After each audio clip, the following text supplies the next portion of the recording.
మన ప్రభువును రక్షకుడైన యేసుక్రీస్తు సర్వోన్నతమైన సర్వశక్తి కలిగిన ఘనమైన పుణ్యనామంలో ఈ పునరుద్ధానపు ఆరాధనలో పాలు పొందిన దేవుని ప్రియులందరికీ నా హృదయపూర్వకమైన వందనాలు.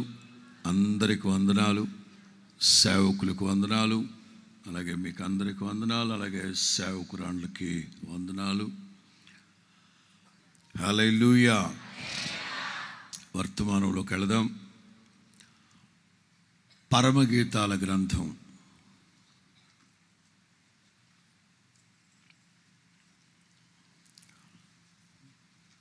పరమగీతాల గ్రంథం 4వ అధ్యాయం 12వ వాక్యాన్ని నేను చదువుతాను. Song of Solomon. Heavens hymn. ఏ గీతం ఇది? వాస్తవంగా ఈ పరమగీతంలో ప్రియుడు, ప్రియురాలు, ప్రియుడేమో ప్రియురాలు యొక్క అందచందాలన్నింటినీ అభివర్ణిస్తూ ఆవిడ అందచందాలని ఆరాధించినట్లుగా అనిపిస్తుంది. అలాగే ప్రియురాలు ప్రాణప్రియుడిని వర్ణిస్తూ ఆయన కండ్లను గురించి, ఆయన గురించి మాట్లాడుతూ ఆరాధిస్తున్నట్టుగా ఉంటుంది. కానీ ఇది మామూలు గీతం కాదు. ఏ గీతం? పరమగీతం. Heavenly, like a heavens hymn. ఈ పరమగీతంలో పరసంబంధమైన అనుభవాలు, మొదటి అధ్యాయం నుంచి 4వ అధ్యాయం 6వ వాక్యం వరకు సంఘం, ఆ తర్వాత 4వ అధ్యాయం 7 నుంచి 6 వరకు ఎత్తబడే సంఘం, ఆ తర్వాత విడవబడిన సంఘం, ఆ తర్వాత 1000 ఏళ్ల పరిపాలన. అందుకే దీనికి పరమగీతం. లోక సంబంధమైన మనస్సుతో చదివితే దాన్ని అర్థం చేసుకోలేని చండాలపు వెధవలు, బూతులు ఉన్నాయి అందులో, అట్లాంటి వర్ణన ఉంది ఏంటి అని అనుకుంటారు. ఎందుకంటే వాడు ఆ కోవకు చెందినవాడు కనుక అట్లాగే చదువుతాడు. కానీ ఇది చదివేటప్పుడు ఎలా చదవాలి? పరమగీతం. పరలోకాన్ని తలంచుకుంటూ ప్రాణప్రియుడైన ప్రభువుని, సాక్షాత్కరించబడిన ప్రభువుని తలంచుకుంటూ చదువుకోవాలి. స్తోత్రం చెప్పండి. పరమగీతాల గ్రంథం 4వ అధ్యాయం 12వ వాక్యాన్ని నేను చదువుతాను. నా సహోదరి,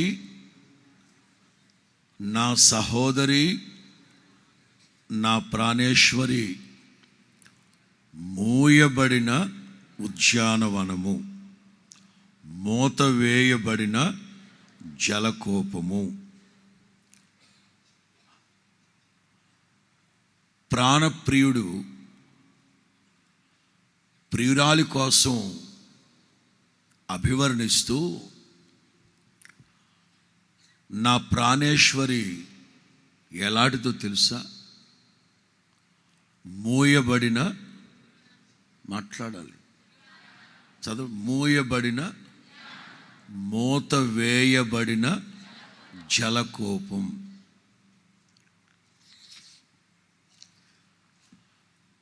సెప్టెంబర్లో ఇజ్రాయెల్ దేశం వెళ్ళేసి వచ్చాం. పరిశుద్ధాత్ముడు నన్ను బాగా ప్రేరేపిస్తూ ఉన్నారు. వాస్తవంగా జూలై నెలలో హోసన్నా మినిస్ట్రీస్ సేవకులు సదస్సు జరిగినప్పటి నుంచే ఆత్మలో ప్రేరేపణ వస్తూ ఉంది. సెప్టెంబర్లో ఆ ప్రేరేపణ కాస్త బలపరచబడిన తరువాత ప్రభు ఒక ప్రత్యక్షత ఇచ్చారు.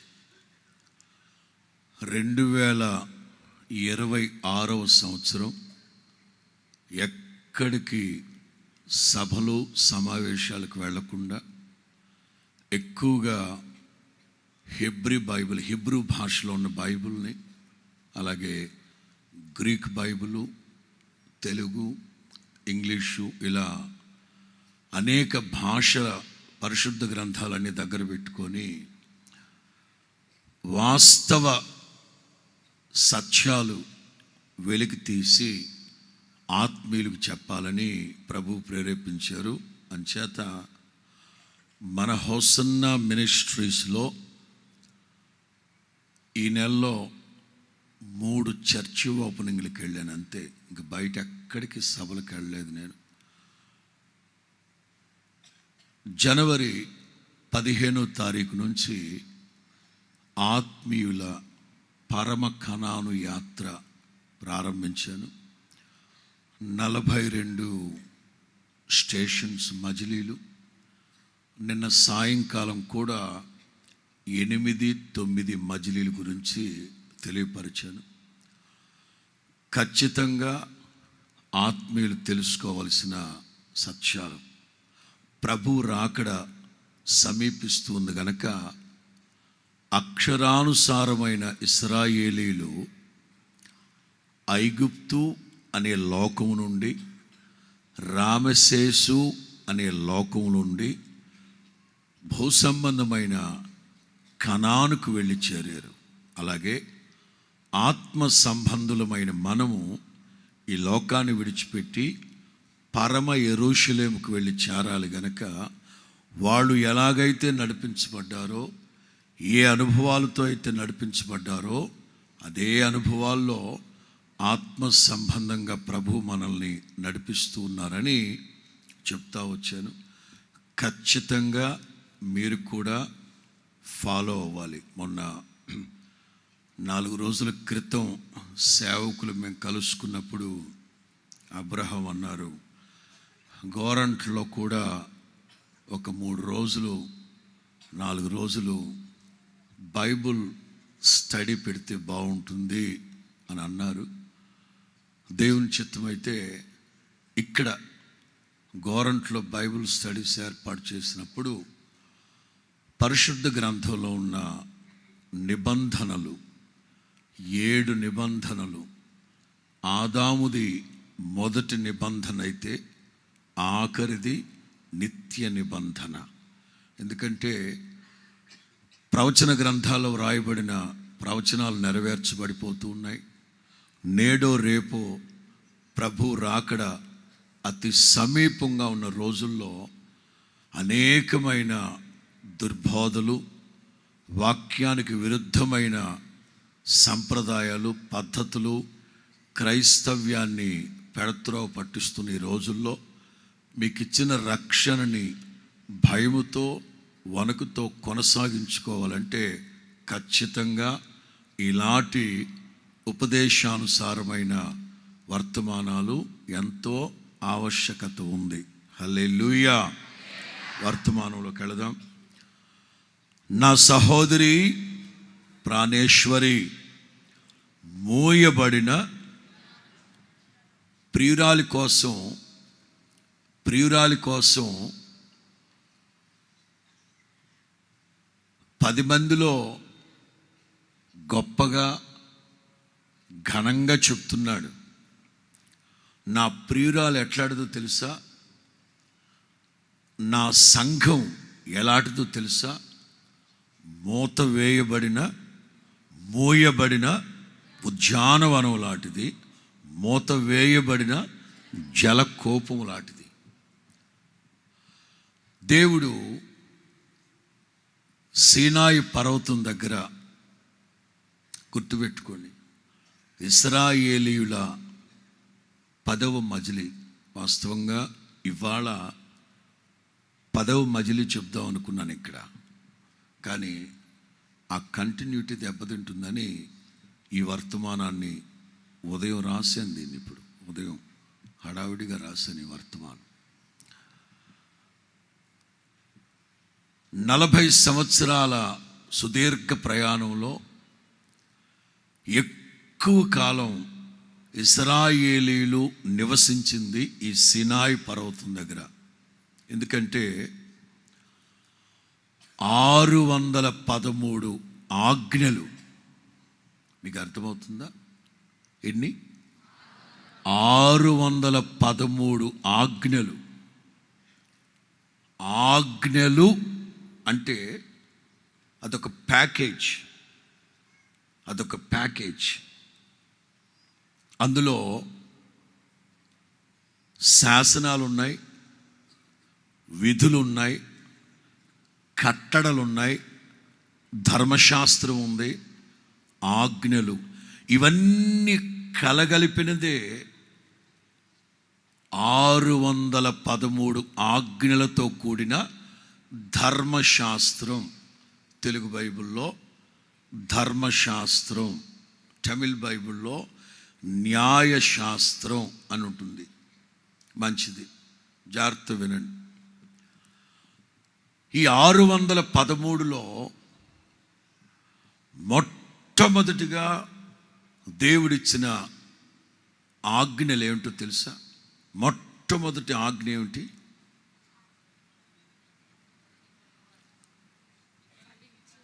చాలే, గేదె తోకెత్తిన వెంటనే అర్థమైపోద్ది, నెక్స్ట్ మూమెంట్ ఏడిగా పేడేసుద్దని. మీరు నీళ్లు నవ్విలేటప్పుడే అర్థమైంది నాకు, మీకు తెలదని. స్తోత్రం చెప్పు గట్టిగా.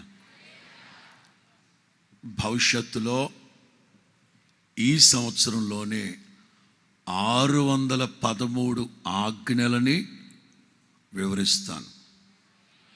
యేసు ప్రభు చెప్పిన 38, 39 ఉపమానాలు, అలాగే ఇంచుమించు ఒక 35 అలంకారాలు. 39 ఉపమానాలు, 35కు పైగా అలంకారాలు. ఇవి కూడా ఈ సంవత్సరం అంతా చెప్తానే ఉంటాను బైబిల్ స్టడీస్లో, గుర్తుపెట్టుకోండి. మొట్టమొదటిగా దేవుడు సినాయి పర్వతం దగ్గర చెప్పిన ఆజ్ఞలలో మొదటిది ఏమిటంటే, మీ దేవుడైన యెహోవాను నేనే. ఇది నిర్గమ 20లో దేవుడిచ్చిన ఆజ్ఞలు, మొట్టమొదటి ఆజ్ఞ. అంతకు ముందే నిర్గమ 15, నిర్గమ 15వ అధ్యాయం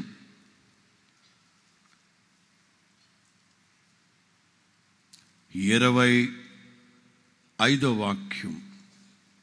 నిర్గమ 15:25. అతడు యెహోవాకు మొరపెట్టెను, అంతట యెహోవా అతనికి ఒక చెట్టును చూపెను.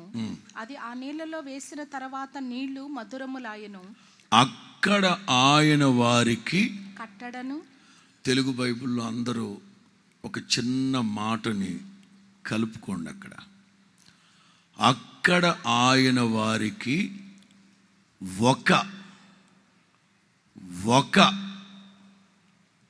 ఒక కట్టడను, ఒక విధిని నిర్ణయించి. ఏం పెన్ను పెట్టుకుని ఊపుకుంటావు? నువ్వు రాయమన్నానుగా బైబిల్లో, ఓటి ఊపుకుంటావు పెన్ను పెట్టుకుని. బైబిల్లో రాయమన్నాను కదా. ఒక కట్టడను, ఒక విధిని. ఎందుకు ఒక్క అని అంటున్నాను? చెప్తున్నాను కదా. నిర్గమ 20 సినాయి పర్వతం దగ్గర దేవుడిచ్చిన 10 ఆజ్ఞలలో మొదటి ఆజ్ఞ మీ దేవుడైన యెహోవాను. ఇది ప్రక్కన పెడితే 15వ అధ్యాయంలోనే, అంటే 613 ఆజ్ఞలలో మొట్టమొదటి ఆజ్ఞలు ఇవి 2. ఒక కట్టడ, ఒక విధి. తలలు పైకెత్తండి, శ్రద్ధగా వినాలి. మీరు నా ఎపిసోడ్స్ పార్ట్లు మీరు ఫాలో అవ్వాలి. ఇశ్రాయేలు యాత్ర ఇంతకు మించి భవిష్యత్తులో మేబీ ఎవరు చెప్పలేరు కూడాను. ఈలోగా ప్రభు రాకడ కూడా వచ్చేస్తుంది ఎవరైనా ప్రయత్నిస్తే, రైట్? ఇక్కడే ఎందుకు ఇచ్చారు దేవుడు? ఐగుప్తులో ఉన్నప్పుడే వాళ్ళకి ఒక కట్టడ, ఒక విధి అక్కడే ఇవ్వచ్చు కదా, ఇవ్వల. ఎర్ర సముద్రం దాటాక 3 రోజులు సంగీత విభావరి ముగించాక దాహమైనప్పుడు నీళ్లు తాగుదాం వెళితే మారా నీళ్లుగా ఉన్నాయి గనక అక్కడ మోషే మీద ఫస్ట్ టైం సనగడం మొదలుపెట్టారు. మీరు గమనించండి, ఐగుప్తు దాటాక వీళ్ళలో ఉన్న అవిధేయపు ఆత్మ, ఐగుప్తు దాటాక ఇశ్రాయేలీయుల్లో ఉన్న తిరగబడే ఆత్మ, తిరుగుబోతు కాదు, తిరగబడే ఆత్మ ఎట్లాంటిదంటే, ఫరో వీళ్ళని తరుముకుంటూ వచ్చినప్పుడు వాదించారు.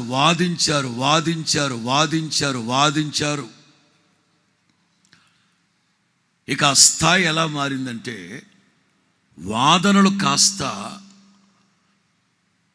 దేవునిని శోధించే స్థాయికి వెళ్ళాయి. వాదనలు శోధనలు కాస్త సనుగులుగా మారాయి. సనుగులు కాస్త రెఫీదీముకు వచ్చేసరికి రాళ్ళు తీసుకురా, 3 నత్తోడి వేసారా, ఏ స్థాయికి వెళ్ళి బీపీ ఏమైంది? మాట్లాడితే మందా బీపీ ఏమైంది? వాదనలతో ప్రారంభించబడి ఏకంగా రాళ్ళు తీసుకొని, అంటే వీళ్ళలో ఉన్న దురాత్మ, తిరగబడే ఆత్మ, స్పిరిట్ ఆఫ్ రెబల్. నెహెమ్యాలో ఉంటుంది, ఇంచుమించు 13-14 సార్లు ఉంటుంది. వాళ్ళు తిరుగుబాటు మూర్ఖులు. ఓ నడిపింపుకి, ఓ పద్ధతికి, ఉపదేశ క్రమానికి లోబడని తిరుగుబాటు చేసే దురాత్మలు. మేఘం కిందే ఉన్న ఈ ఆత్మలన్నీ, కాకపోతే దురాత్మలు, రైట్? ఇక్కడే ఎందుకు ఇచ్చారు దేవుడు అంటే, 430 సంవత్సరాల తర్వాత ఎర్ర సముద్రం దాటేశాక ఫరో వాడి సైన్యం అంతా నీళ్ళల్లో చచ్చిపోయారు. కండ్లారా చూశాక మనల్ని ఆపేవాడు ఎవడో? ఇదొక దురాత్మ మనల్ని ఆపేవాడు. లేకపోతే అంటే ఎట్లా? ఓ దేశంలో ఉన్నామంటే దానికి ఒక పద్ధతి, క్రమం ఉండదా? చట్టాలు ఉండవా? లోబడాలి కదా ప్రతివాడు. ఎప్పుడైతే ఎర్ర సముద్రాన్ని దాటి స్వేచ్ఛా వాయువులు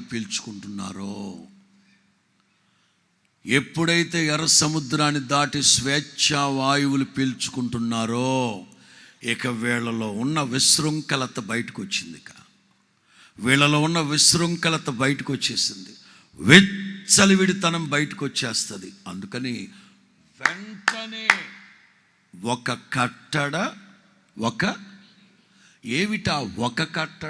ఏమిటా ఒక్క విధి? ద్వితీయోపదేశకాండం 5:15, Deuteronomy chapter 5:15.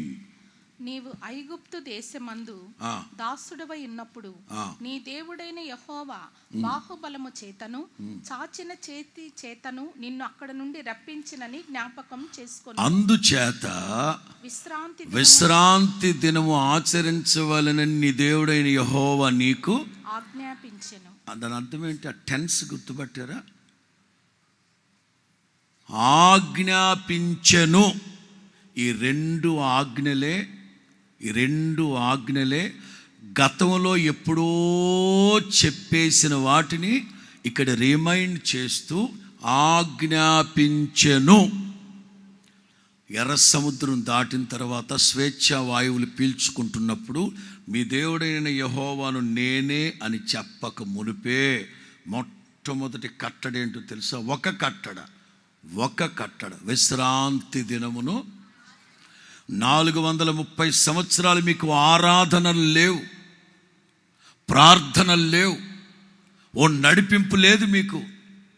ఇప్పుడు ఇంకా విచ్చలవిడితనం అయిపోతారు. అందుకని ఫస్ట్ ఆఫ్ ఆల్ విశ్రాంతి దినాన్ని మీరు పాటించాలి.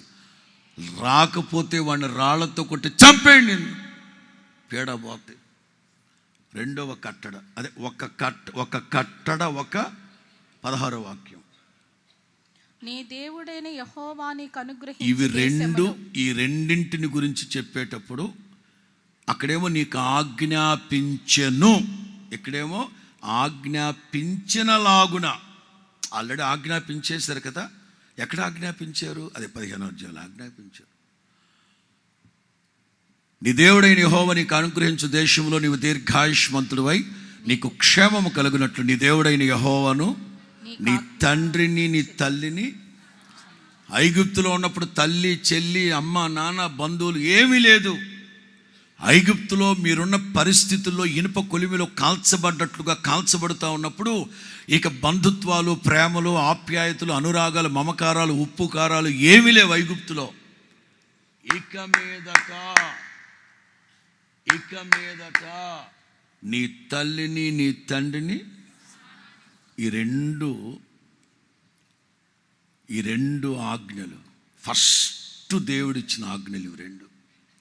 అంటే దీని అర్థం ఏంటి తెలుసా? ఫస్ట్ ఆఫ్ ఆల్ మీ ఆత్మీయ తల్లిదండ్రులు మోషేకు విరోధంగా లేస్తున్నారు కదా, వీళ్ళు వాదిస్తున్నారు, సనుగుతున్నారు, రాళ్ళు రువుదాం అనుకుంటున్నారు కదా. అందుకే దేవుడు ఒక కట్టడిచ్చాడు. నీ తల్లిని నీ తండ్రిని, అంటే మిరియామును కానీ, మోషేని కానీ, అహరోను కానీ. ఇది దీని వెనకున్న ఆంతర్యం. రెండోది మీ తల్లిదండ్రులను కూడా సన్మానించి గౌరవించండి. సరే, ఇవన్నీ చెప్తా ఉన్నాను, బైబిల్ స్టడీలో చెప్తా ఉన్నాను, పిన్ టు పిన్. ఆ రోజు దేవుడు ఆజ్ఞాపించేటప్పుడు మూత వేయబడని పాత్ర అపవిత్రం. ఇక్కడ పాత్ర పెట్టారు. ఈ వేదిక మీదకి పెద్దగా ఏమీ రావదు, కానీ మూత ఎందుకు పెట్టారు? దేవుడు ఆజ్ఞాపించేటప్పుడే చెప్పారు, మూత వేయబడని ప్రతి పాత్ర అపవిత్రం. ఇవాళ వర్తమానం ఒక్క 3-4 మాటలు చెప్తాను. సంఘం అనేది, ఆత్మీయులు అనేవాళ్ళు మూత వేయబడిన ఉద్యానవనంలాగా, జలకోపంలాగా ఉండాలి, అపవిత్రమైపోకూడదు. ఒక తోటమాలి ఒక తోటని జాగ్రత్తగా, అంటే మీ ప్రాంతాల్లో తక్కువ, మా ప్రాంతాల్లో అయితే కడియం, ఆ ప్రాంతాల్లో అన్నింటినీ జాగ్రత్త చూస్తారు. చెట్లని బహు ఖరీదైన రేర్, ఎక్కడ దొరకని ప్రశస్తమైన చెట్లుంటాయి, వాటిని మాత్రం గ్రీన్ కలర్ ఒక కార్పెట్ లాంటి దాంతో కప్పేసి పెట్టుంటారు. ఇక్కడ ప్రభు చెప్పే మాట, జీవితం అయితే తెరవబడిన పుస్తకంలాగా ఉండాలి, కానీ ఇది లోకస్తులు చెప్పే మాట. జీవితం అనేది, నా జీవితం తెరవబడిన పుస్తకం, అందరికీ చూపెడతా ఉన్నాను అని లోకస్తులు కవిత్వాలు చెప్తారు. కానీ దేవుని వాక్యం, నీవు మోయబడిన ఉద్యానవనంలాగా ఉండాలి. ఒక తోటమాలి ఒక ఉద్యానవనాన్ని, ఒక ఫలభరితమైన, శ్రేష్టమైన, ఎక్కడ దొరకని రేర్ చెట్లని జాగ్రత్తగా మోతేసి పెట్టుంటాడు. అంటే దాని అర్థం నీవు శ్రేష్టమైన బిడ్డవి. నా దేవుని దృష్టిలో యేసు రక్తం చేత కడగబడిన సంఘం బహుశ్రేష్టమైనది. దుష్టుని ఎరిపెక్కిన చూపు నీ మీద పడకూడదు. నా దేవుని కొరకు బహువిస్తారమైన విశిష్టమైన ఫలాలు ఫలించే సంఘాన్ని గనక నీవు మోతవేయబడే ఉండాలి, దాగి ఉండాలి. మనకు సందేహం, ఎంతకాలం దాచే ఉంచుతాడు ఆయన, ఎంతకాలం దాగే ఉండాలనా? నో, అట్లా ఏం లేదు. తోటమాలి కూడా కొంచెం కాలం జాగ్రత్తగా మూత వేసి పెడతారు. పర్లేదు, ఇక ఇబ్బంది లేదు, తాలుకుంది, ఇక ఊపిరి పీల్చుకుంది, ఇక ఇబ్బంది లేదు, నిలబడుతుంది అనుకున్నప్పుడు దాన్ని జాయిగా తీసేస్తారు. దాని సూర్యకిరణాలు కూడా అవసరమే. అలాగే ఆత్మీయుల జీవితాల్లో ఇది ఖచ్చితంగా చెప్తున్నాను, ప్రతి మాట నా తండ్రి ప్రవచనాత్మకంగా పలికిస్తూ ఉన్నాడు. గత సంవత్సరాల్లో 2025వ సంవత్సరం వరకు ఏ పరిస్థితులైతే మూతవేయబడ్డాయి,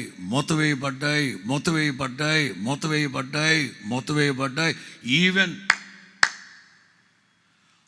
నీ గర్భం మూతవేయబడి ఉన్నా సరే, యేసు నామములో సమస్త సృష్టికి ఆధారభూతుడు, సృష్టికర్త అయిన నా తండ్రి తెరవబోతున్నాడు యేసు నామములో. ఈ నెలంతా చెప్తా ఉన్నాను నేను, 2026 ప్రారంభంలోనూ చెప్తా ఉన్నాను. ఎస్పెషల్లీ జనవరి 13వ తారీఖున సంతానం లేని కుటుంబాల కొరకు ప్రత్యేకమైన వర్తమానం చెప్పున్నాను. జనవరి 13 శారమ్మ కోసం వర్తమానంలోకి వెళ్ళిన తర్వాత కూడా దాన్ని నేను మీకు గుర్తు చేస్తాను. చదవండి కొన్ని మాటలు. యెషయా గ్రంథం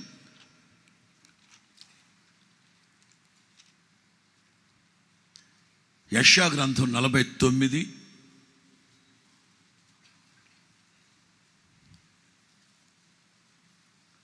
రెండో వాక్యం. నా నోరు వాడిగల యెషయా గ్రంథం 49 రెండో వాక్యం. నా నోరు వాడిగల ఖడ్గముగా ఆయన చేసి ఉన్నాడు. నా నోరు వాడిగలిగిన ఖడ్గముగా ఆయన చేసి ఉన్నాడు. తన చేతి నీడలో నన్ను దాచి ఉన్నాడు. అదేంటిది? చేయడం దేనికి? మరలా, నా నోరు వాడిగల ఖడ్గముగా ఆయన చేసి ఉన్నాడు, తన చేతి నీడలో నన్ను దాచేశాడు, నన్ను మెరుగుపెట్టిన అంబుగా చేసి ఉన్నాడు, అంబుల పొదిలో మూసిపెట్టి ఉన్నాడు. పెట్టడం దేనికి? సానబెట్టడం దేనికి? పదును పెట్టడం దేనికి? మెరుగు పెట్టడం దేనికి? ఇవన్నీ చేసి మన గమనం మోతేసి పెట్టాడు, దాచేశాడు. నా చేతి నీడలో నిన్ను దాచేస్తే ఎలాగండి? వాడిగలిగి ఖడ్గముగా చేసావు నా నోరుని. ఒక్కసారి వేదిక మీద ఎక్కితే దొలగొట్టేయండి. నేను కొట్టింది చాలే, దాగుండు అక్కడ. బాగా మెరుగు పెట్టాడు దేవుడు, పదును పట్టాడు దేవుడు, మొత్తం పెట్టి లోన్ పెట్టాడు. బాగా పదును బట్టి మెరుగు బట్టి పందింకోని, సంక్రాంతి పందింకోని కోస్తుంటే కదా అద్భుతంగా ఉంటుంది. అంత మెరుగు పెట్టి పదును పెట్టి లోన పెట్టాడు కత్తి. ఇంకెప్పుడండి?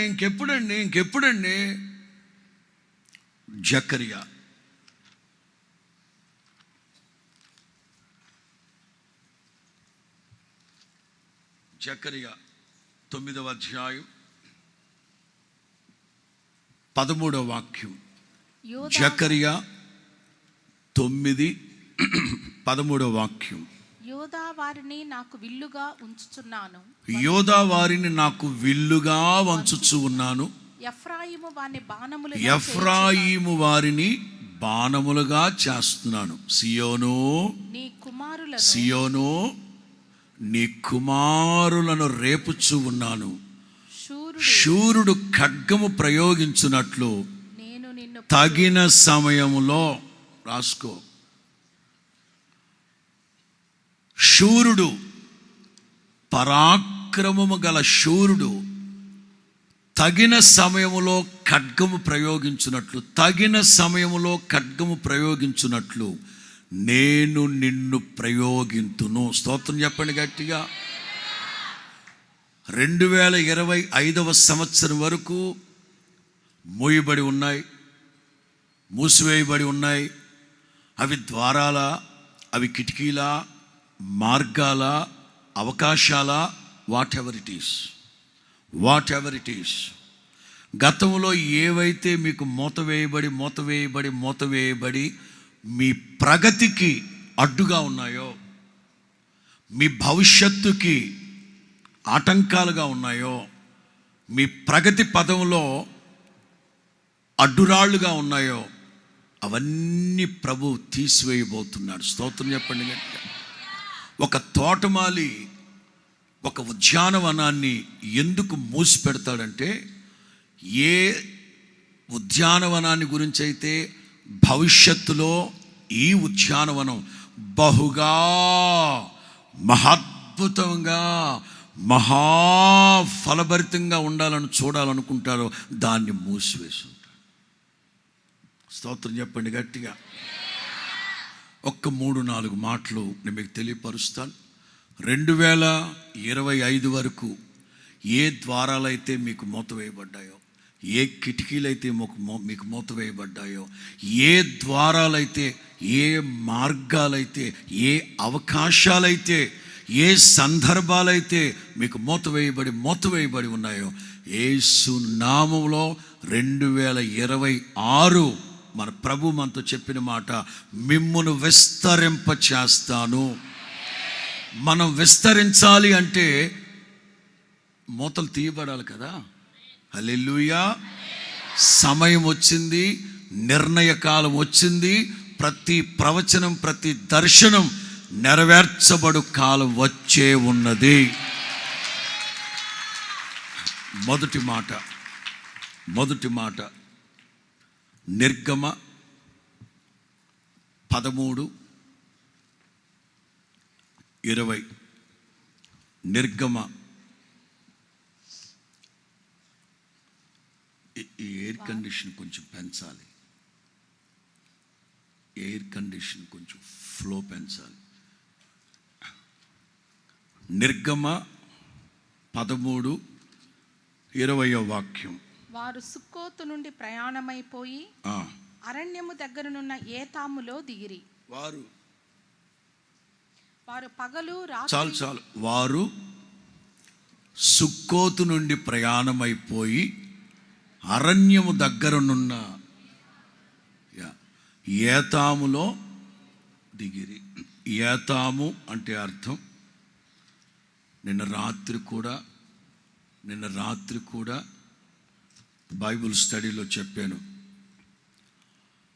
8వ మజిలీ దోపక, 9వ మజిలీ ఆలూషు, 10వ మజిలీ సినాయి పర్వతం. ఇంకా చెప్పలేదు, చెప్తా. గమనించండి, ఏతాము అంటే అర్థం ఏంటంటే మూత వేయబడిన స్థలము. ఏతాము అంటే అర్థం మూత వేయబడిన స్థలము. ఎలా మూత వేయబడింది? అసలు దాని యొక్క భౌగోళిక సారూప్యం, అసలు భౌగోళికంగా ఈ ఏతాము ప్రాంతాన్ని చూస్తే మనం ఏమనుకోవాలి? ఎక్కడి నుంచి బయలుదేరారంట? మొట్టమొదటి మజిలీ రామశేసు నుంచి బయలుదేరి సుక్కోతుకు వచ్చారు. సుక్కోతు నుండి ఏతాముకు వచ్చారు. ద్వితీయోపదేశకాండం 33:3 వాక్యం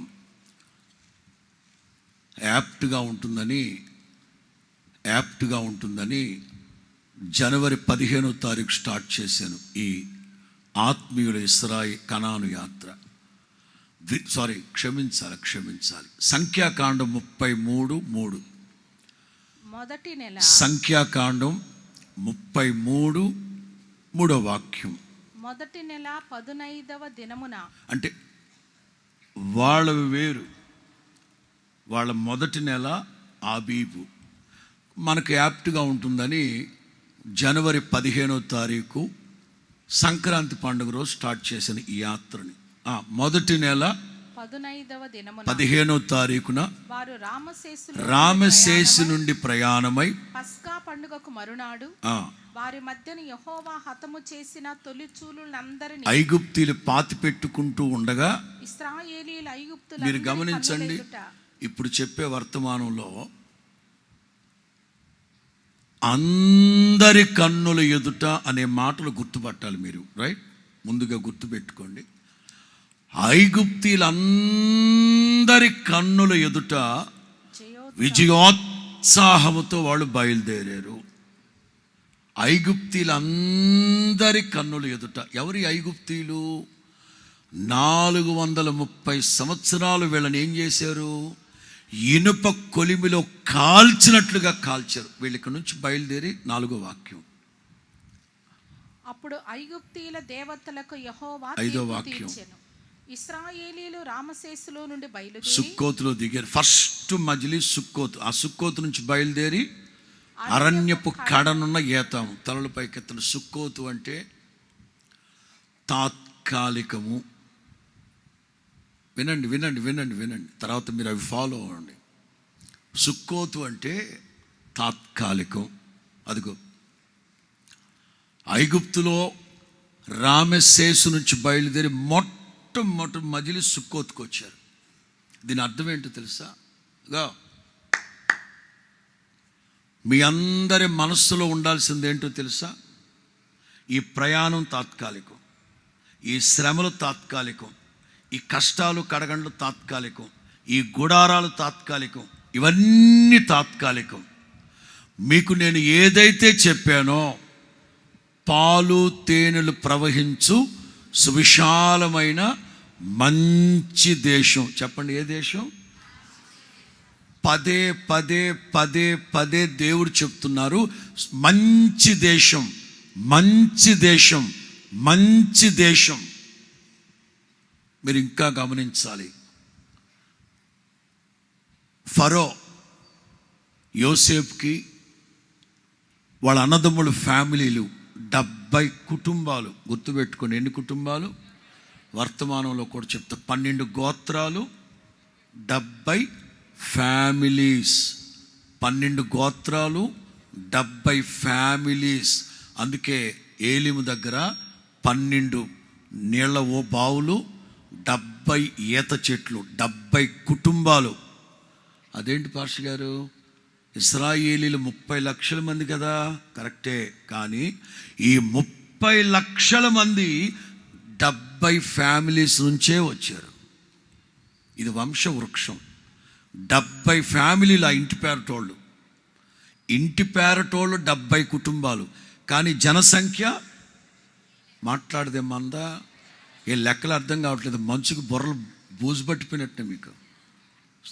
అదే ఫ్యాన్లు ఫుల్గా పెట్టండి దెబ్బకి. అప్పుడప్పుడు కొన్ని సభల్లో దోమలు రావాలని ప్రార్థన చేస్తూ ఉంటాను నేను. ఎందుకంటే పీస్ఫుల్గా ఉన్నారనుకోండి, నిద్రపోతారు. అవే దోమలు కొడతా, పురుగులు కొడతా, ఎటోటి వాక్యం ఎటోటి. స్తోత్రం చెప్పు గట్టిగా. ఇంటి పేరటోళ్ళు 70 కుటుంబాలు, కానీ జనసంఖ్య 30 లక్షల మంది. మొదటి మజిలీస్ సుక్కోతు. ఎందుకు సుక్కోతుకు తీసుకెళ్లారు దేవుడు? వేరే చోటుకి వెళ్ళిపోవచ్చు కదా. డైరెక్ట్ ఐగుప్తు నుంచి రావడం ఆవురు ఆవురు ఆవురు ఆవురు ఆవురు అంటూ ఈత చెట్ల మీద పడి పందుల్లాగా తినచ్చు కదా. మొట్టమొదటిగా సుక్కోతు. బాయ్, ఈ శ్రమలు, ఈ కష్టాలు, బాధలు ఇవన్నీ టెంపరీ. ఫరో యోసేపుకి 70 ఫ్యామిలీలకి చెప్పేటప్పుడు ఏమిటంటే, రామశేసు అనే మంచి ప్రదేశాన్ని మీరు తీసుకోండి అన్నాడు. ఏ ప్రదేశం? అలాటప్పుడు రామశేసు మంచి ప్రదేశం అని రాసి ఉంటుంది 47లో ఆదికాండం. ఇప్పుడు వద్దులే. మరి అది మంచి ప్రదేశం అనుకున్నప్పుడు, మంచి ప్రదేశమైన కనానికి ఎందుకు వెళ్ళాలి? ఫరో వాళ్ళకి ఇచ్చేటప్పుడు అది మంచి ప్రదేశం. ఫర్దర్ వీళ్ళ బిల్డప్, వీళ్ళ దరిద్ర పనులు బట్టి బానిసలుగా మారారు అక్కడ. అందుకని వదిలిపెట్టాలి దాన్ని. ఇంకో మాట కూడా హెచ్చరిక. దేవుడు పదే పదే పదే పదే మంచి దేశాన్ని మీకు ఇస్తాను, మంచి దేశాన్ని మీకు ఇస్తాను, మంచి దేశాన్ని మీకు ఇస్తాను, నీ దేవుడైన యెహోవా కన్నులు ఎల్లప్పుడూ దాని మీద ఉంటాయి, వెళ్ళండర్రా అంటే వేగు చూడడానికి వెళ్ళేసి వచ్చిన 10 మంది దరిద్రులు ఏమని చెప్తున్నారు తెలుసా? మేము చూసి వచ్చిన దేశం చెడ్డ దేశం, మనుషులు మంచోళ్ళు కాదు, పద్ధతులు మంచివి కాదు, చెడ్డ దేశం అదే. ఆ దేశమును గూర్చి చెడ్డ సమాచారం ఇచ్చి పగిలిపోతున్నాయి మీకు రై. సాక్షాత్తు నా దేవుడు పదే పదే పదే మంచి దేశం అని చెప్తుంటే ఏరా నీకు పోయే కాలం మీకు? అందుకేగా రాలిపోయింది ఆకులు రాలినట్లు. నా దేవుడైన యెహోవా కన్నులు ఎల్లప్పుడూ దాని మీద ఉంటాయని ఎంత చెప్తా ఉంటే చెడ్డ మాటలు, చెడ్డ సమాచారం చెప్తున్నారు వీళ్ళు. రెండవ మజిలీ ఏతాం. ఈ ఏతాం అంటే అర్థం ఏంటి? మూత వేయబడిన, చెప్పాలి, మూత వేయబడిన. ఇప్పుడు తలల పైకెత్తండి. అదిగో ఇది ఏతాం. ఏతాము మైదానం ఇది, ఏతాము మైదానం ఇది. ఎదురుగా ఎర్ర సముద్రం, కుడివైపున నిటారుగా ఉండే సినాయి పర్వతం, ఎడం వైపున నిటారుగా ఉండే సినాయి పర్వతం, వెనక ఐగుప్తు. వెనక ఐగుప్తు, ఎదురుగా ఎర్ర సముద్రం, కుడి ఎడమల నిటారుగా ఉన్న సినాయి పర్వత శిఖరాలు. ఇక్కడ ఉన్నారు ఇప్పుడు వీళ్ళు. ఒక్క మాటలో చెప్పాలంటే ఎదురుగా ఎర్ర సముద్రం వీళ్ళని ముందుకు పోనివ్వదు. కుడి ఎడమలు వెళదామంటే సినాయి పర్వత శిఖరాలు నిటారుగా ఉండి ఎక్కి దిగి సావలేరు. వెనక్కి వెళ్దామంటే బాబాయ్ వస్తున్నాడు, వాడు మామూలుగా రావట్లే, వాడు చెడ్డ చిరాకుతో వస్తున్నాడు. గమ్మత్తు ఏంటి తెలుసా? ఇశ్రాయేలీలు వెళ్ళిపోతున్న సంగతి క్షణాల్లో ఫరోకి తెలియపరచబడెను. హౌ? వాట్సాపా? త్రూ వాట్సాపా? ఇశ్రాయేలీలు పారిపోతూ వెళుతున్న సంగతి కాదు, పారిపోతూ ఉన్న సంగతి ఫరోకి తెలియపరచబడెను. ఎట్లా? వాళ్ళు ఐగుప్తు వదిలిపెట్టి చాలా దూరం వెళ్ళిపోయారు కదా, ఎట్లా తెలిసింది వాళ్ళకి? దేవుడు ఇక్కడ నుంచి తీసుకెళ్ళి మిగ్దోలు అనే చోటకు తీసుకెళ్ళాడు. మిగ్దోలు అంటే వాచ్ టవర్. Watch tower. ఇక్కడ కావలి వాడు ఉంటాడు ఈ వాచ్ టవర్ మీద, గోపురం మీద. ఎవరైనా శత్రువులు వస్తున్నట్టు తెలిస్తే ఇందులో పొగేస్తాడు. ఈ పొగ చూపుకి కనబడేంత దూరంలో ఇంకొక వాచ్ టవర్ ఉంటుంది. ఈ పొగ చూసిన వెంటనే వాడు పొగేస్తాడు, వామ్మో శత్రువు వస్తున్నాడని. ఉదాహరణ, ఈ గుంటూరు నుంచి ఒక శత్రువు అమరావతి మీద దండెత్తుతున్నాడు. అమరావతి అనేది ఐగుప్తు అనుకుందాం. ఇటు వస్తున్నాడంటే ఈ గోరంట్లో పొగేస్తే క్షణాల్లో అమరావతిలో ఉన్న రాజుకు తెలిసిపోతుంది. ఎట్లా? వీడు పొగేసిన మరుక్షణం వాడు పొగేస్తాడు, వాడు పొగేసిన మరుక్షణం వాడు పొగేస్తాడు, వాడు పొగేసి విదిన్ 10 minutes 100 కిలోమీటర్ల దూరంలో ఉన్నా సరే క్షణాల్లో ఫరోకి తెలిసి. ఈ దేవుడు ఒకడో ఇశ్రాయేలీలు ఏం చేశాడు తెలుసా? ఈ మిగ్దోలు దాటి అక్కడ నిలబడమన్నాడు. వీళ్ళు అంటారు, ఏమండే అది కావలి గోపురం అండి, మేము దాన్ని దాటామంటే రాజుకు తెలిసిపోద్దంటే తెలియాలని. ఆడికి తెలియాలా? ఇదేంటాడు బాబా, ఆడికి తెలియ చేత కొట్టాడుతున్నాడు మమ్మల్ని, తెలియాలి. వెనకేమో ఫరో, ఎర్ర సముద్రానికి అటువైపేమో బయల్ సెఫూను, ఐగుప్తీయుల యుద్ధ దేవత అని అర్థం. బయల్ సెఫూను అంటే ఐగుప్తీయుల యుద్ధ దేవత. ఇటు దాని దగ్గర నుంచి తప్పించుకోలేరు, వెనక ఫరో నుంచి తప్పించుకోలేరు. అది మూతవేయబడిన పరిస్థితి, అస్సలు కాలు చేయి కదపడానికి లేని పరిస్థితి. ఆ రోజుల్లో ఐగుప్తు దేశం అంటే ప్రస్తుత బలుపెక్కిన అమెరికాతో సమానం. ప్రస్తుత బలుపెక్కిన అమెరికాతో సమానం ఐగుప్తు అంటే. చూడండి, అమెరికా వాడు అనుకున్నదే తడువుగా ఎవరి మీదకైతే వాళ్ళ మీదకి యుద్ధ విమానాలు పంపిస్తాడు, ప్రెసిడెంట్ని ఆడి భార్యని చేతులు కాళ్ళు కట్టేసి పట్టుకెళ్ళిపోతాడు. ఆ రోజుల్లో ఫరో కూడా అంత బలవంతుడు, అంత ధనవంతుడు ఫరో. వాడి చేతిలో తప్పించుకోవడం ఇంపాసిబుల్. 14వ అధ్యాయం, అతను కూడా అదే అనుకుంటున్నాడు. 3వ వాక్యం, 14వ అధ్యాయం 3వ వాక్యం. ఫరో ఇశ్రాయేలీయులను గూర్చి వారు ఈ దేశంలో చిక్కుబడి ఉన్నారు, అరణ్యము వారిని మూసివేసెనని. ఆడికి అన్నీ తెలుసు, ఆడికి రూట్ మ్యాప్లు అన్నీ తెలుసు ఫరోకి. అందుకే వాడు కూడా కన్ఫర్మ్ అయిపోయాడు, ఏతాములో దిగున్నారు, ఏతాము ప్రాంతం వాళ్ళని మూసివేసి ఉంటుంది, చెడుగుడు ఆడిచ్చేస్తాను వాళ్ళని. వీళ్ళకున్న ఒకే ఒక ఆప్షన్ ఏంటి తెలుసా? ఎదురుగా ఎర్ర సముద్రం, కుడి ఎడమల నిటారుగా ఉన్న సినాయి పర్వత శ్రేణులు, వెనక చూస్తే శత్రువు 600 ఇనప రథాలు, శ్రేష్టమైన మరిన్ని రథాలతో లక్షల మంది సైన్యంతో వస్తున్నాడు. ఆడు నెవర్ నెవర్ నెవర్ ఎస్కేప్ అవడం కష్టం. అట్ దట్ టైం వాళ్ళకున్న ఒకే ఒక దిక్కు, ఆకాశమందు నీవు తప్ప మాకెవరున్నారు. హల్లెలూయా, హల్లెలూయా. కొన్ని సమస్యలు మనల్ని ఉక్కిరి బిక్కిరి చేస్తాయి, కాలు చేయి ఆడనేవు. అట్ దట్ టైం మనకున్న ఒకే ఒక్క దిక్కు, అదిగో ఆకాశం. ఎప్పుడైతే వాళ్ళు కన్నులెత్తి ఆకాశమందున దేవునికి మొర్రపెట్టారో, 21, 22, నిర్గమ 13, 21, 22. వారు సుక్కోతు నుండి ప్రయాణమైపోయి అరణ్యము దగ్గరున్న ఏతాములో దిగిరి. వారు పగలయు రాత్రియు ప్రయాణము చేయునట్లుగా యెహోవా త్రోవలో వారిని నడిపించుటకై మొట్టమొదట మేఘం, పగలు మేఘస్తంభం, రాత్రి ఫస్ట్. మొట్టమొదటగా ఎక్కడైతే వాళ్ళు మూతవేయబడ్డారో, ఎక్కట్లో చీకట్లో ఉన్నారో, ఎక్కడైతే కాలు చేయి కదపలేని పరిస్థితుల్లో ఉన్నారో, మొట్టమొదటిగా దేవుడు అదిగో వాళ్ళకి దిగి వచ్చారు. చదవండి. యెహోవా త్రోవలో వారిని నడిపించుటకై పగటి వేళ మేఘస్తంభములోను వారికి వెలుగిచ్చుటకు అగ్ని స్తంభములోను ఉండి వారికి ముందుగా నడుచుచు. అండర్లైన్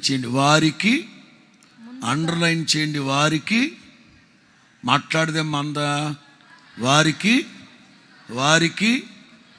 ముందుగా నడుస్తూ ఉంది. 22. ఆయన పగటి వేళ మేఘస్తంభమునైనను రాత్రి వేళ అగ్ని స్తంభమునైనను ప్రజల ఎదుట నుండి తొలగింపలేదు. నోట్ చేయండి, అక్కడ తొలగింపలేదు. జస్ట్ తొలగింపలేదు కాదబ్బా, కర్తాల్ తొలగింపలేదు కాదు, అస్సలు తొలగించలేదు. చెప్పండి, మేఘస్తంభం ఎక్కడ వెళ్తుంది వీళ్ళకి? వేళ్ళ మాట్లాడే వేళ్ళ. అప్పుడు మనం ఎవరు చూడాలి? విశ్వాసానికి కర్త, దానిని కొనసాగించే యేసయ్యనే చూస్తూ వెళ్ళాలి. వెనక బోల్డని దుర్వార్తలు, సవాళ్ళు వినబడుతుంటాయి. ఏం సవాళ్ళు? 15వ అధ్యాయం 9, తరిమెదను. 15వ అధ్యాయం 9, తరిమెదను, కలుసుకుంటాను.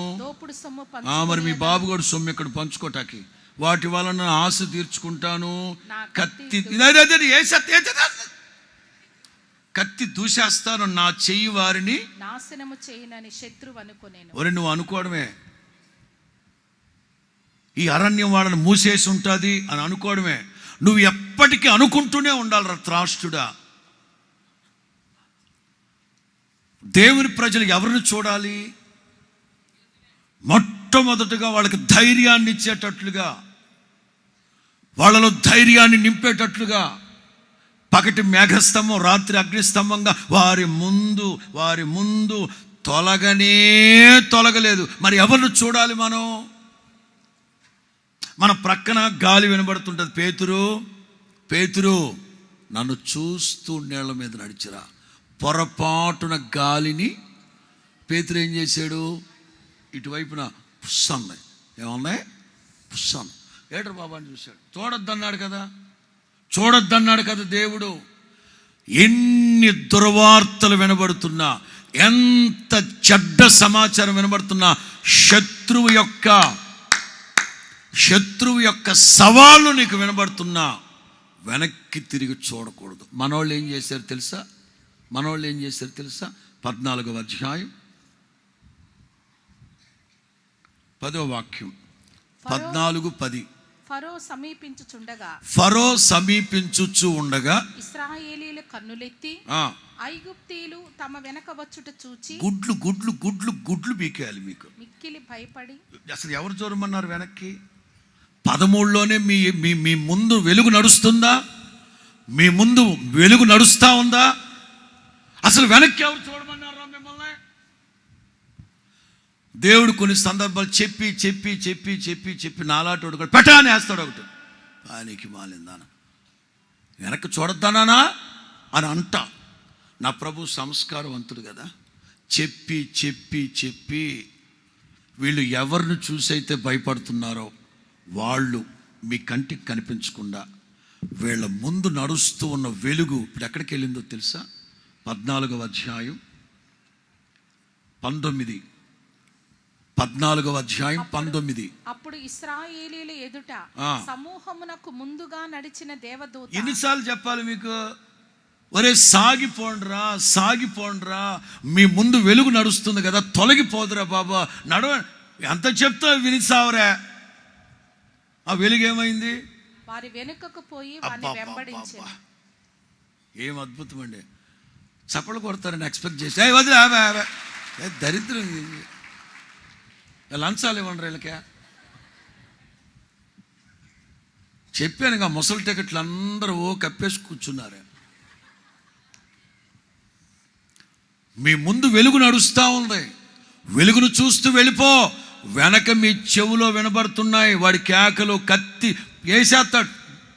భయపడద్దు. ఎంత సాగిపోండి వినట్లే. నా దేవుడు ఏం చేశారు తెలుసా? వెలుగును తీసుకొచ్చి ఇక్కడ పెట్టాడు.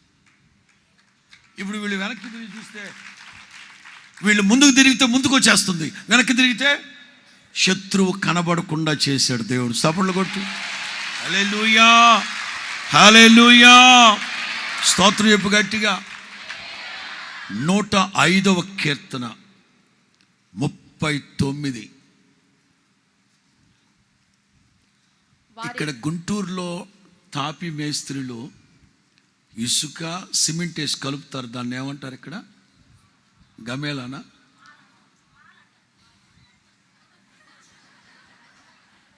నాది పొరపాటు. కలుపుతున్న దాన్ని ఏమంటారు? అలా కలిపే వస్తువుని ఏమంటారు అంటున్నా? గమేలానా? పారగాది ఈ దుంపల దగ్గర ఏమంటారు ఇక్కడ? గమేలా అంటారా?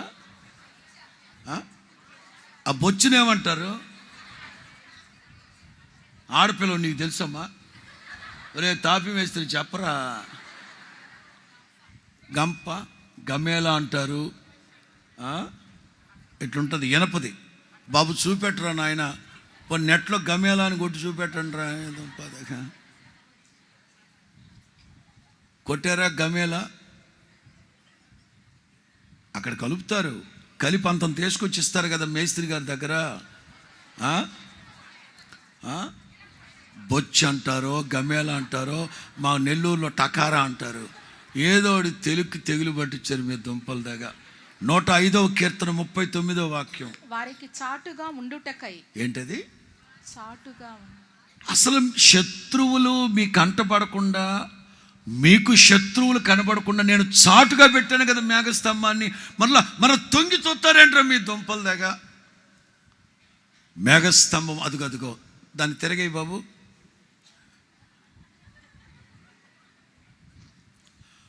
మేఘస్తంభం అంటే ఆర్టిస్టులు వేసినట్టుగా ఏదో ఒక స్తంభం ఒకటి పెట్టి దానికి మంటలు పెట్టేయడం కాదు. మేఘస్తంభం అంటే ఆ గమేలా తిరగేస్తే ఎట్లుంటుంది? ఇంకా మీకు చెప్పాలంటే మనం మన రసగుల్లానా నల్లగా ఉంటుంది, గులాబ్. అబ్బా తిండి విషయంలో మాత్రం ఫస్ట్ ఉంటారబ్బా. అది కదా, గులాబ్ జామ్ తింటారు చూడండి. గులాబ్ జామ్ తింటాను, ఒక సాస్ లాంటిది, దాన్ని బోర్లు వేస్తే ఎట్లుంటుంది? దేవుడు తన ప్రజలందరిని అట్లా కప్పేసి ఉన్నాడు. అని ఏ శత్రువు మిమ్మల్ని ఏమీ చేయలేడురా. వాడు అగ్ని బాణాలు మిమ్మల్ని తాకలేవు. సాగిపోండి. వాడు వస్తున్నాడు వెనక. ఇంక దేవుడు ఏం చేస్తాడు? వాళ్ళ ముందు వెళుతున్న వెలుగు కాస్త వెళ్ళి వెనక్కి వచ్చి ఇంకా వాళ్ళ శత్రువు కనబడట్లే. మన దేవుడు గొప్ప దేవుడా. నేను మరలా చెప్తున్నా, దేవుడు ఇక మరికొద్ది సేపట్లో మహాద్భుతం చేయబోతున్నాడు. ఎర్ర సముద్రాన్ని పాయలుగా చేయబోతున్నాడు ఆయన. అట్ దాట్ టైం వాళ్ళు కప్పి పెట్టాడు. గుర్తుపెట్టుకో, నువ్వు కప్పబడి ఉన్నావు, దాచబడి ఉన్నావు. ఇంకెప్పుడబ్బా అనుకుంటున్నారా? 2025 మూత ప్రక్క తీస్తున్నాడు. మహాద్భుతం చేయబోతున్నాడు. మహాఘనకార్యాలు జరిగించబోతున్నాడు. ఎప్పుడు ఎక్కడ ఎన్నడూ జరగని అద్భుతం చేయబోతున్నాడు. ఏ శత్రువులైతే నిన్ను తప్పుగా అర్థం చేసుకొని వాడి బతుకు మూతవేయబడింది, మూసివేయబడింది, వాళ్ళందరి కన్నుల ఎదుట, హల్లెలూయా, వారందరి కన్నుల ఎదుట 430 సంవత్సరాలు అణచిపెట్టారు. వాళ్ళందరి కన్నుల ఎదుట విజయోత్సవాలతో బయలుదేరారు. ఇక్కడ ఎర్ర సముద్రం దగ్గర శత్రువు అనుకుంటున్నాడు, మూసివేయబడ్డారు, మూతవేయబడ్డారు. నేను వెళ్ళి పట్టేస్తాను, దోచేస్తాను అంటున్నాడు. ఏంటి నువ్వు దోచేది? గోంగూర కట్ట. స్తోత్రం చెప్పండి గట్టిగా. దేవుడు మహాద్భుతమైన కార్యాలు చేసే ముందు మనల్ని దాచిపెడతాడు.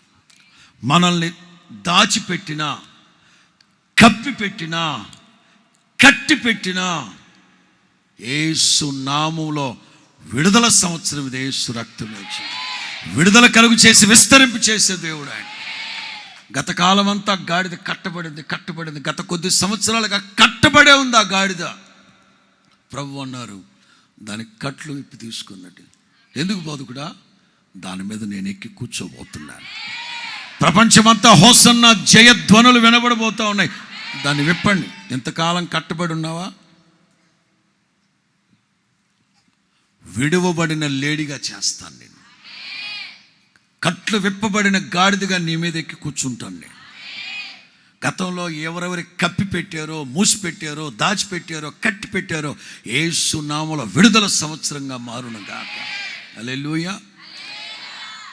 వారి ముందు నడుస్తూ ఉండిందట. ఆ వెలుగు వారి ఎదుటి నుంచి తొలగనే ఎప్పటి వరకు యెహోషువ గ్రంథం 5వ అధ్యాయం, బుక్ ఆఫ్ జాషువా చాప్టర్ 5 13వ వాక్యం. యెహోషువ 5వ అధ్యాయం 13. యెరికో ప్రాంతమున ఉన్నప్పుడు అతడు కన్నులెత్తి చూడగా. ఎందుకు ఎత్తావు? నీకు అసలు అలవాటు లేదుగా. ఫస్ట్ టైం సంథింగ్ ఏదో తల పైకెత్త. యెహోషువ ఎర్ర సముద్రాలు దాటేశారు. ఆల్మోస్ట్ యోర్దాను కూడా దాటేశారు. 3వ అధ్యాయంలో యోర్దాను కూడా దాటేశారు. వెల్, ఎరుకో మైదానం దగ్గరకు వచ్చారు. ఇంక ఎరుకోని పట్టుకోవాలి. ఎందుకో తను కన్నులెత్తి చూశాడు. ఏదో సంథింగ్ విచిత్రంగా ఉంది. జాషువా, ఏమిటేదో ఆశ్చర్యంగా చూస్తున్నావు? అదే గత 40 ఏళ్ళుగా ఒక అట్మాస్ఫియర్లో నడిపించబడ్డాం మేము. ఇవాళ ఏంటో కొత్తగా ఉంది. అట్మాస్ఫియర్ కనిపించట్లేదు. ఎప్పటి వరకు? నిర్గమ 13:22 నుంచి నిర్గమ 13:22లో తొలగనే అక్కడి నుంచి ఇక్కడ వరకు ఆల్మోస్ట్ యొర్దాను దాటేసి యెరికో ఎదటకు వచ్చేంత వరకు ఆ మేఘం వారి ఎదుటి నుంచి తొలగిపోలేదు, వారి మీద నుంచి తొలగిపోలేదు. ఫస్ట్ టైం దూసిన కత్తి చేత పట్టిన ఒకడు ఎదురుగా వచ్చి నుంచున్నాడు. యెహోషువ ఆశ్చర్యంగా మన అట్మాస్ఫియర్ లేదే మన మీద అని చూస్తున్నాడు. అప్పటి వరకు ఇంకా చెప్పన ఆ పై వాక్యాలకు వెళ్తే 10, 11, 12 అప్పటి వరకు మన్నా కురుస్తూ వచ్చింది.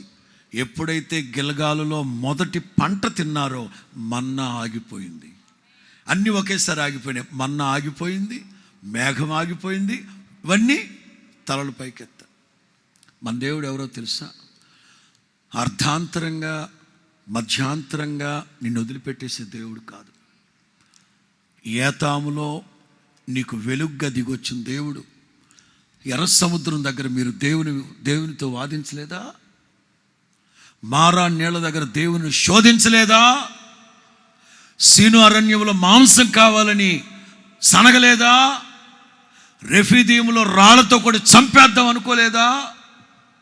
దేవుని ఆజ్ఞలు అతిక్రమించి పాపం చేయలేదా? మోషే కొండ మీద ఉన్నప్పుడు మీరు బంగారు దూడను చేసుకుని విగ్రహారాధన చేసి దేవునికి కోపాన్ని రేపలేదా? నీళ్లు లేవని సనగలేదా? దేవునికి ఎన్నిసార్లు విరోధంగా ప్రవర్తించారు. నెహెమ్యా క్లియర్గా రాస్తాడు. మరలా తిరుగుబాటు చేశారు, 40 సంవత్సరాల్లో మీరు ఎన్నిసార్లు తిరుగుబాటు చేసినా, దేవుని ఆత్మను శోధించిన, వాదించిన, బాధించిన, విగ్రహారాధన దరిద్రాన్ని మళ్ళా మీరు మూటగట్టుకున్నా నా దేవుడు మిమ్మల్ని విడిచిపెట్టలేదు. కోప్పడ్డాడు, కొట్టాడు, మిమ్మల్ని శిక్షించాడు, కానీ మరణానికి అప్పగించలా. కోపిల్చుచునే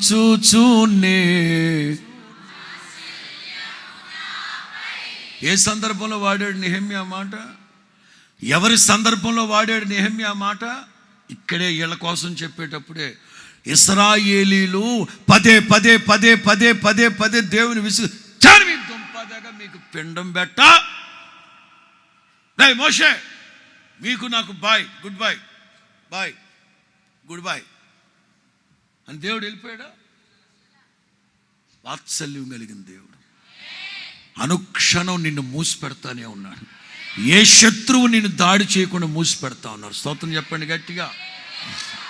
నా దేవుని ప్రియులారా, నీ ఎడల నా దేవుని చిత్తం సంకల్పం నెరవేర్చేంత వరకు, నీతో చెప్పింది నెరవేర్చేంత వరకు నిన్ను విడవను, ఎడబాయను. స్తోత్రం చెప్పండి గట్టిగా. హల్లెలూయా. మన ప్రగతి పదాన్ని అడ్డుకోవడానికి ఎంతోమంది కుట్రలు చేస్తారు. నీ ప్రగతి పదాన్ని అడ్డుకోవడానికి, నీ ఆశీర్వాదాన్ని అడ్డుకోవడానికి ఎంతోమంది కుట్రలు చేస్తారు. బట్ వాళ్ళ నోటి మాటని బట్టి వాళ్ళు పట్టబడుదురు గాక. నేను ఇక్కడ మాట రాసుకున్నాను. అదేంటంటే, ఫరో కత్తి దూసేస్తాను, ఈ డిస్టెన్స్లో ఉన్నాడు, ఒక్కసారి ఎగిరి పొడిస్తే చచ్చిపోతాం, అంత డిస్టెన్స్కి వచ్చాడు శత్రువు. సమస్యలు, కొన్ని సందర్భాల్లో సమస్యలు పీకల్లోతో వచ్చేస్తాయి. ఇక అయిపోయాం మా బాబోయ్, ఇక మునిగిపోతాం అనుకున్నప్పుడు మహాద్భుతం చేస్తాడు దేవుడు. ఏ అద్భుతం? ఫరో, అతని మనుషులు, ఫరో నమ్ముకున్న బయల్సెఫూను దేవత, వాళ్ళందరూ ఆశ్చర్యపడేటట్లుగా ఐగుప్తీలందరి కన్నుల ఎదుట నా నామానికి మహిమ తెచ్చుకుంటాను. హల్లెలూయా. విగ్రహారాధికులు మీకు విరోధంగా లేస్తున్నారా? కొంతమంది దుర్మార్గులు మీకు విరోధంగా మాట్లాడుతున్నారా? వాళ్ళ మాటని బట్టి వాళ్ళు పట్టబడుదురుగాక. హల్లెలూయా. వాళ్ళు ఒక మార్గాన్ని మూసేస్తే దేవుడు ఎన్ని మార్గాలు తెరుస్తాడు? 7 అనుకోవడం కంటే కూడా నీ కోసం సంపూర్ణమైన మార్గాన్ని ప్రభువు తెరుగుతాడు. అరా కొరాగా కాదు, యేసు నామములో ఫుల్ఫిల్నెస్. నేను మిమ్మల్ని మాట్లాడుతా, ఎర్ర సముద్రాన్ని దేవుడు 2 పాయలుగా చేశాడని ఎక్కడుంది బైబిల్లో?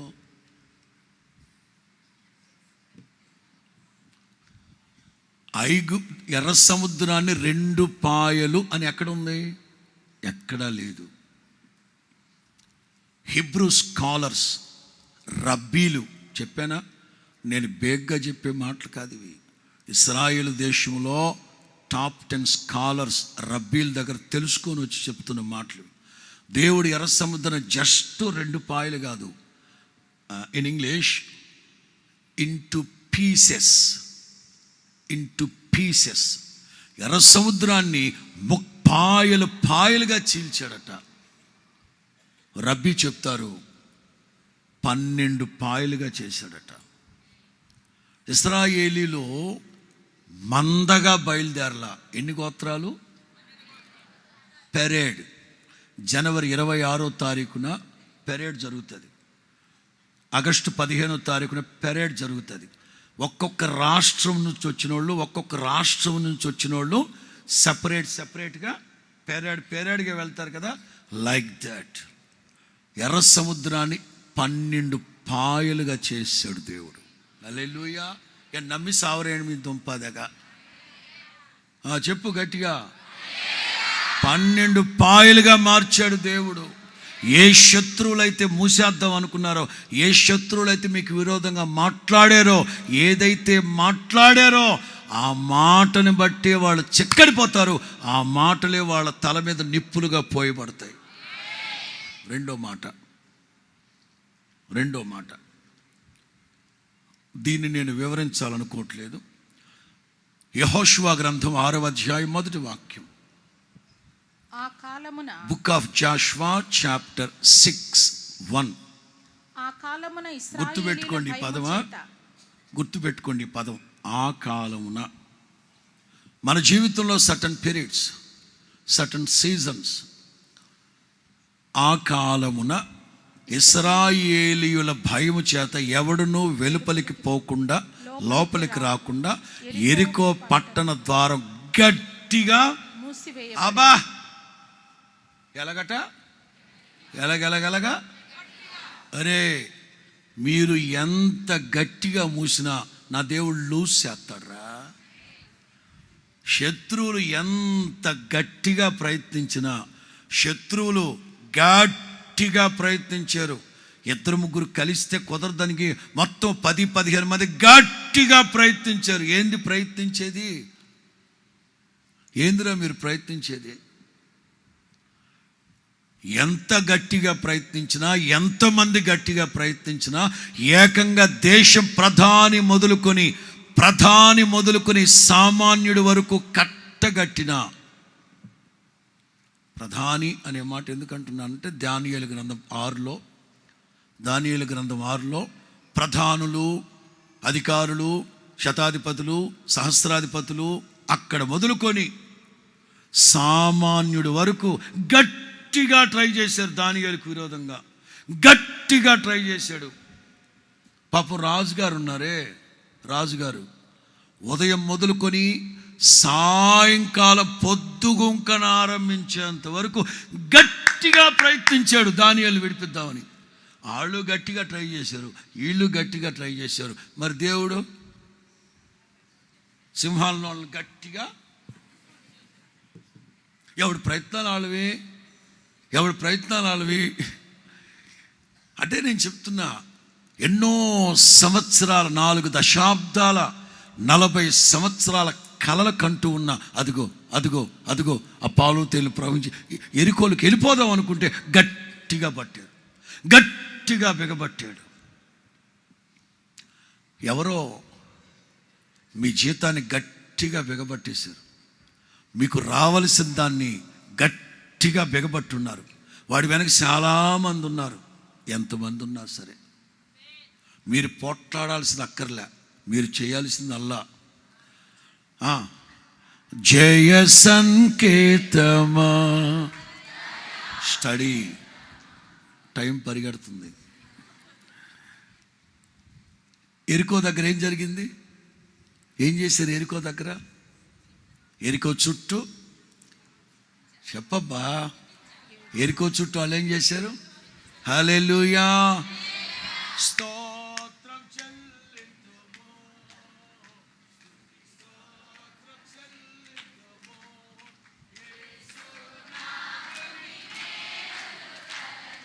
యేసునాథుని. మీ ఆఫీసర్ కొంచెం తేడాగా ఉన్నాడా? వాడి టేబుల్ చుట్టూ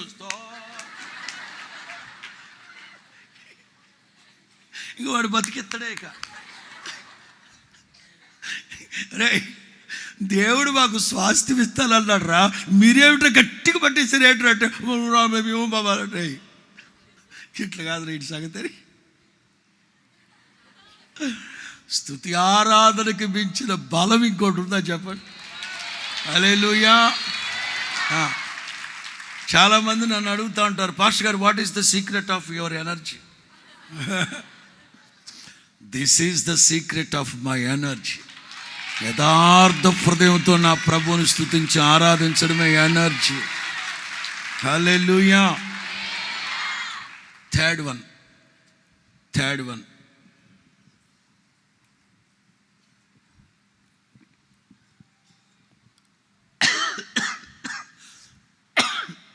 సమూయేలు మొదటి గ్రంథం 1వ అధ్యాయం 1 నుంచి.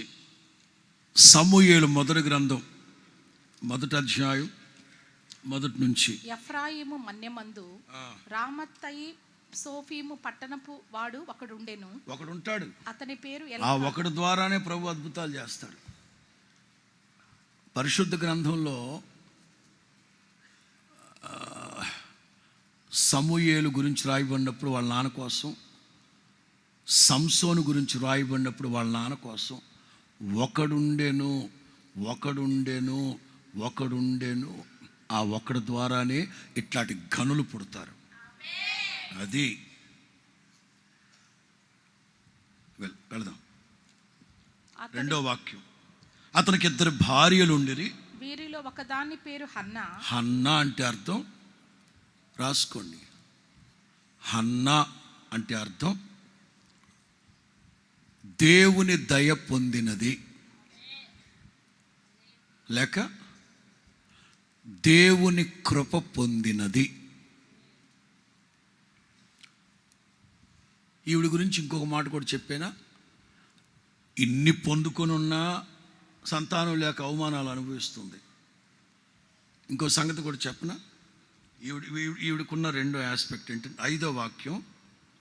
హన్నా తనకు ప్రియముగా ఉన్నందున ఆమెకు 2 పాళ్ళు ఇచ్చుచూ ఎంతున్నా సంతానం లేదు.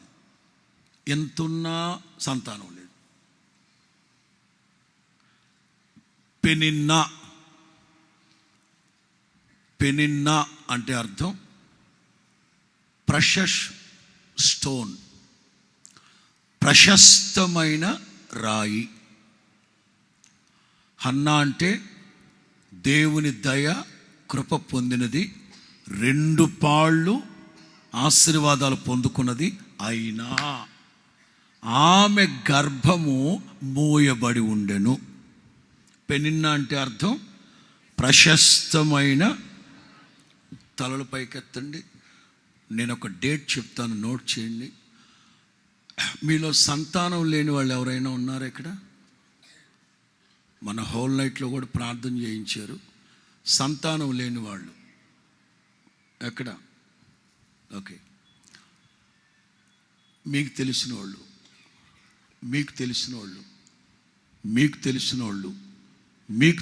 ఎవరైనా సంతానం లేని వాళ్ళు ఉంటే వాళ్ళకి చెప్పండి.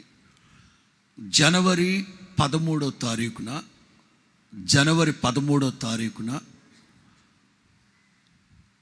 సంతానం లేని భార్యాభర్తల కోసమే వాక్యం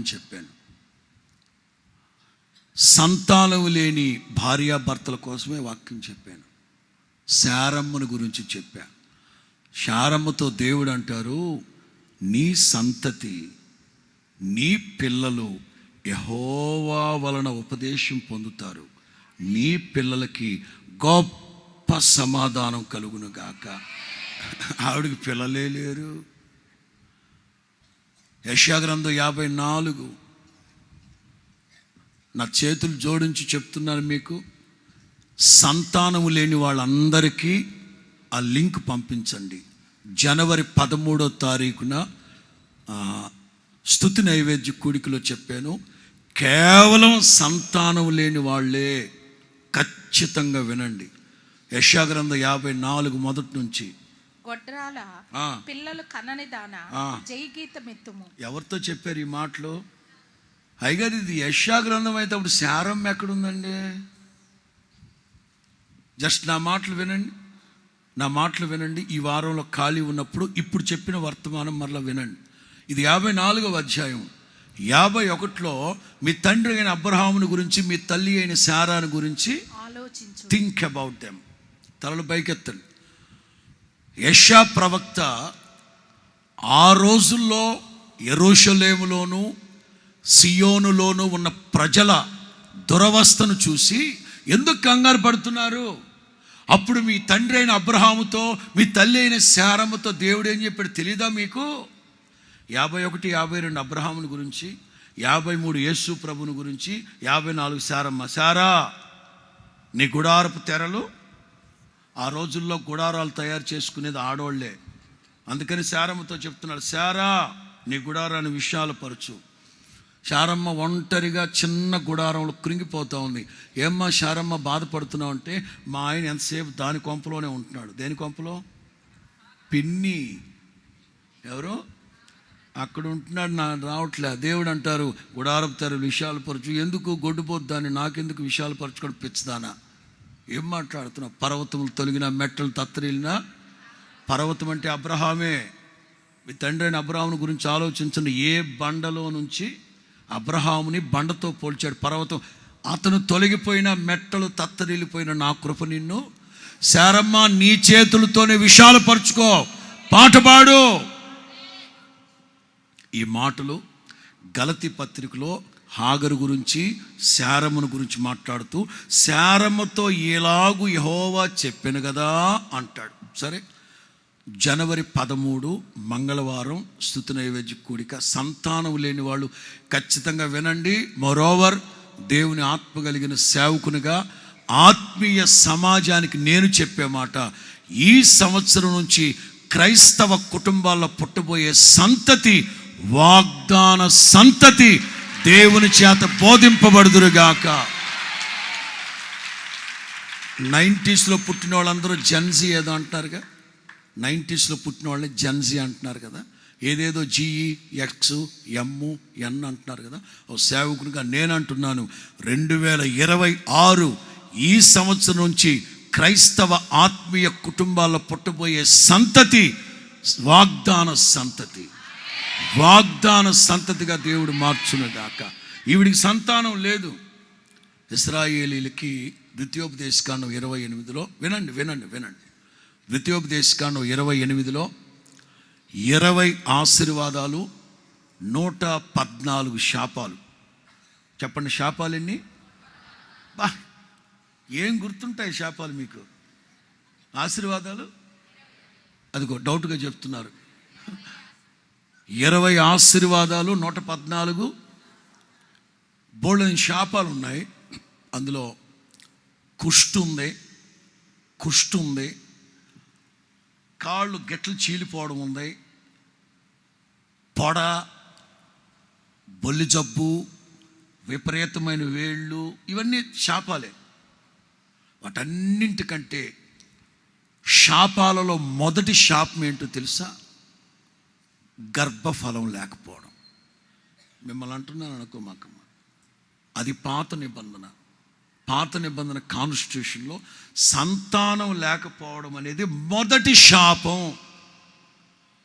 నేనంటాను, ఎప్పుడైతే నువ్వు యేసు క్రీస్తుని నోటితో రక్షకుడిని ఒప్పుకొని మారు మనసు పొంది పాప క్షమాపణ నిమిత్తం బాప్తిసం పొంది యేసు రక్తం చేత కడగబడ్డావో అప్పుడే నీ శాపం కొట్టివేయబడింది. ఇక పాత నిబంధన శాపం మన మీద ఏలుబడి చేయదు. సంతానం కోసం మాట్లాడతాను. 2 రెట్లు పాళ్ళు ఇస్తున్నాడు భర్త. పైగా పేరేమో దేవుని కృప, దేవుని దయ పొందుకున్న వ్యక్తి, సంతానం లేదు. హన్నా జీవితంలో మహాద్భుతం చేయడానికి ఉన్నారు. పెనిన్నాకు ఉన్నారు. ఎందుకు? ఆరేసుకోవడానికి. రాజు పిల్లలు గోదాట్లోకి వెళ్ళి చేపలు పడతారండి. ఆ కథ రాసింది ఎవడో కానీ ఎప్పటికీ అర్థమై సావట్లే. ఓ రాజుగారికి 7 కొడుకులు ఉన్నారంట. వాళ్ళు ఏటకెళ్ళాలి.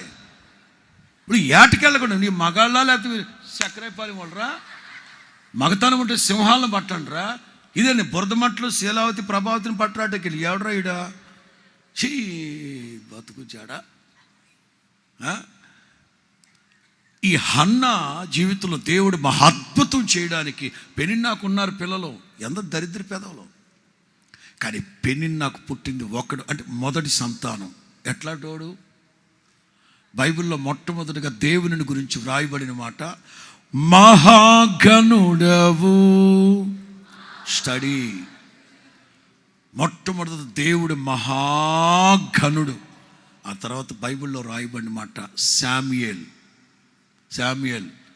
బహుఘనుడు.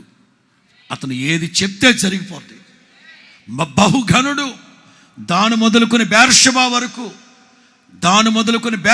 వరకు నేను యెషయా గ్రంథం 54లో చెప్పాను. శారా నీ గుడారాన్ని కుడి వైపుకి ఎడం వైపుకి నలుదిక్కులు అనొచ్చు కదా. ప్రతి మాట పట్టి చెప్పాను ఆ రోజున. ఎందుకు కుడి ఎడమ అన్నారు? ఎందుకు 4 దిక్కులు అనలేదు శారమ్మతో? ఇశ్రాయేలీలు తూర్పు ఫేసింగ్లో గుడారాలు వేసుకుంటారు. ఇశ్రాయేలు దేశం నిలువుగా ఉంటుంది. ఇప్పుడు వీళ్ళు గుడారం వేసుకుంది తూర్పు ఫేసింగ్లో. దేవుడు గనక నలుదిక్కులు అన్నాడు అనుకోండి, ఇశ్రాయేలు దేశం అట్లా ఉండదు, సన్న పీకలాగా ఉంటుంది. కనుక కుడి ఎడమలు అన్నాడంటే అర్థం ఏంటో తెలుసా? బేర్షెబా మొదలుకొని దాను వరకు, మన భారతదేశంలాగా కన్యాకుమారి కాశ్మీర్ మొదలుకొని అట్లా మనకు దేశం అడ్డంగా తక్కువ ఉంటుంది, నిలువుగా. అందుకే శారమ్మతో దేవుడు అన్నారు, మీరు తూర్పు ఫేసింగ్లో ఇల్లు వేసుకున్నారు కనుక కుడి ఎడమలకు విస్తరించండి, దాను మొదలుకొని బేర్షెబా వరకు విస్తరించండి. దైవ జనాంగమా, ఈ శామ్యూయేల్ దాను మొదలుకొని బేర్షెబా వరకు బహుఘనునిగా నేను రాసుకున్నాను కొన్ని మాటలు. ఇన్ని ఉన్నా, హన్నాకి అంత కృపున్నా, అన్ని పాళ్ళు ఆశీర్వాదం ఉన్నా, దేవుడు కొన్నాళ్ళ పాటు మూసిపెట్టాడు. ఒక్కసారిగా ఎప్పుడైతే అద్భుతం జరిగిందో, ఇశ్రాయేలు దేశం వెళ్ళినప్పుడు షిలోహు, ఈ హన్నా ఏ మందిరంలో ప్రార్థన చేసుకుందో అక్కడికి వెళ్ళినప్పుడు వాళ్ళు ఏం చెప్తారు తెలుసా? ఈ షిలోహు మందిరంలో 100 సంవత్సరాలు దేవుడు ఎవరి ప్రార్థన వినలేదండి. ఆఫ్టర్ లాంగ్ ఇయర్స్, 100 సంవత్సరాల తర్వాత హన్నా ప్రార్థన దేవుడు విన్నాడు. ఇంకా చెప్పనా, ఆ రోజుల్లో యెహోవా వాక్కు కరువైపోయింది, యెహోవా వాక్కు అరుదైపోయింది. దేవుని సేవకుడికి ఏలీకి కూడా దేవుని వాక్కు లేదు. అట్ దట్ టైం ఈ బుడ్డోడికి శామ్యూయేల్ తల్లి కొడుకులు ఎంత అద్భుతమైన కుటుంబం అండి బాబా. ఈ సంవత్సరం నుంచి పుట్టబోయే సంతతి ఎట్లా పెరుగుతారు నా దేవుని కోసం. ఆలస్యం అనేది శాపం కాదు, ఆలస్యం అనేది అలక్ష్యం కాదు, ఆలస్యం అనేది దేవుడు మీకు అన్యాయం చేసినట్లు కాదు. యేసు నామములో ఈ సంవత్సరం మూయబడిన గర్భాలు తెరవబడునుగాక, వాగ్దాన సంతతి పుట్టునుగాక. ఖచ్చితంగా చెప్తున్నాను, జనవరి 13వ తారీఖున లైవ్లో చెప్పిన నీ పిల్లలు యెహోవా వలన ఉపదేశం నొందుతారు, నీ పిల్లలకి గ్రేట్ పీస్, గొప్ప సమాధానం కలుగుతుంది. ఖచ్చితంగా సంతానం కలుగుతుంది. వచ్చే సంవత్సరం జనవరిలో తండాలుగా తీసుకుంటండి, వాళ్ళకి పేర్లు పెడదాం. హల్లెలూయా. మూడో మాట ఆదికాండం 26. ఆదికాండం 20.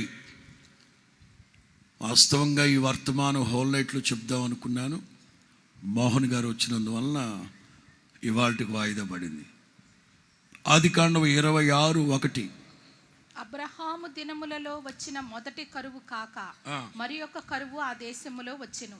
అప్పుడు ఇస్సాకు గెరారులో ఉన్న ఫిలిస్తీన్ల రాజు అబీమెలెకు గెరారుకు వెళ్ళారు. గెరారు అంటే అర్థం బహు ఇరుకైన స్థలం. నోట్ చేయాలి, బహు అనే మాట ఇంపార్టెంట్ ఇక్కడ. మామూలు ఇరుకు కాదు, బహు ఇరుకైన స్థలం. 26వ అధ్యాయం 17, 18, 19. ఇస్సాకు అక్కడి నుండి వెళ్ళి గెరారు లోయలో గుడారము వేసుకుని అక్కడ నివసించెను. అప్పుడు తన తండ్రి అయిన అబ్రహాము దినములో త్రవ్విన నీళ్ల బావులు ఇస్సాకు తిరిగి తవ్విస్తున్నాడు. ఏలయనగా అబ్రహాము మృతి నిందిన తర్వాత ఫిలిస్తీన్లు వాటిని మూసేశారు. కొంతమంది ఫిలిస్తీన్లు అసూయపరులు, దుర్మార్గులు, కానల్ పీపుల్, లస్ట్ పీపుల్, దుర్మార్గమైన మనుషులు మనం ప్రగతి పదంలో ఆశీర్వాదకరంగా వెళదాము అని అనుకుంటే వాటిని పూర్తి చేస్తారు, మూసేస్తారు.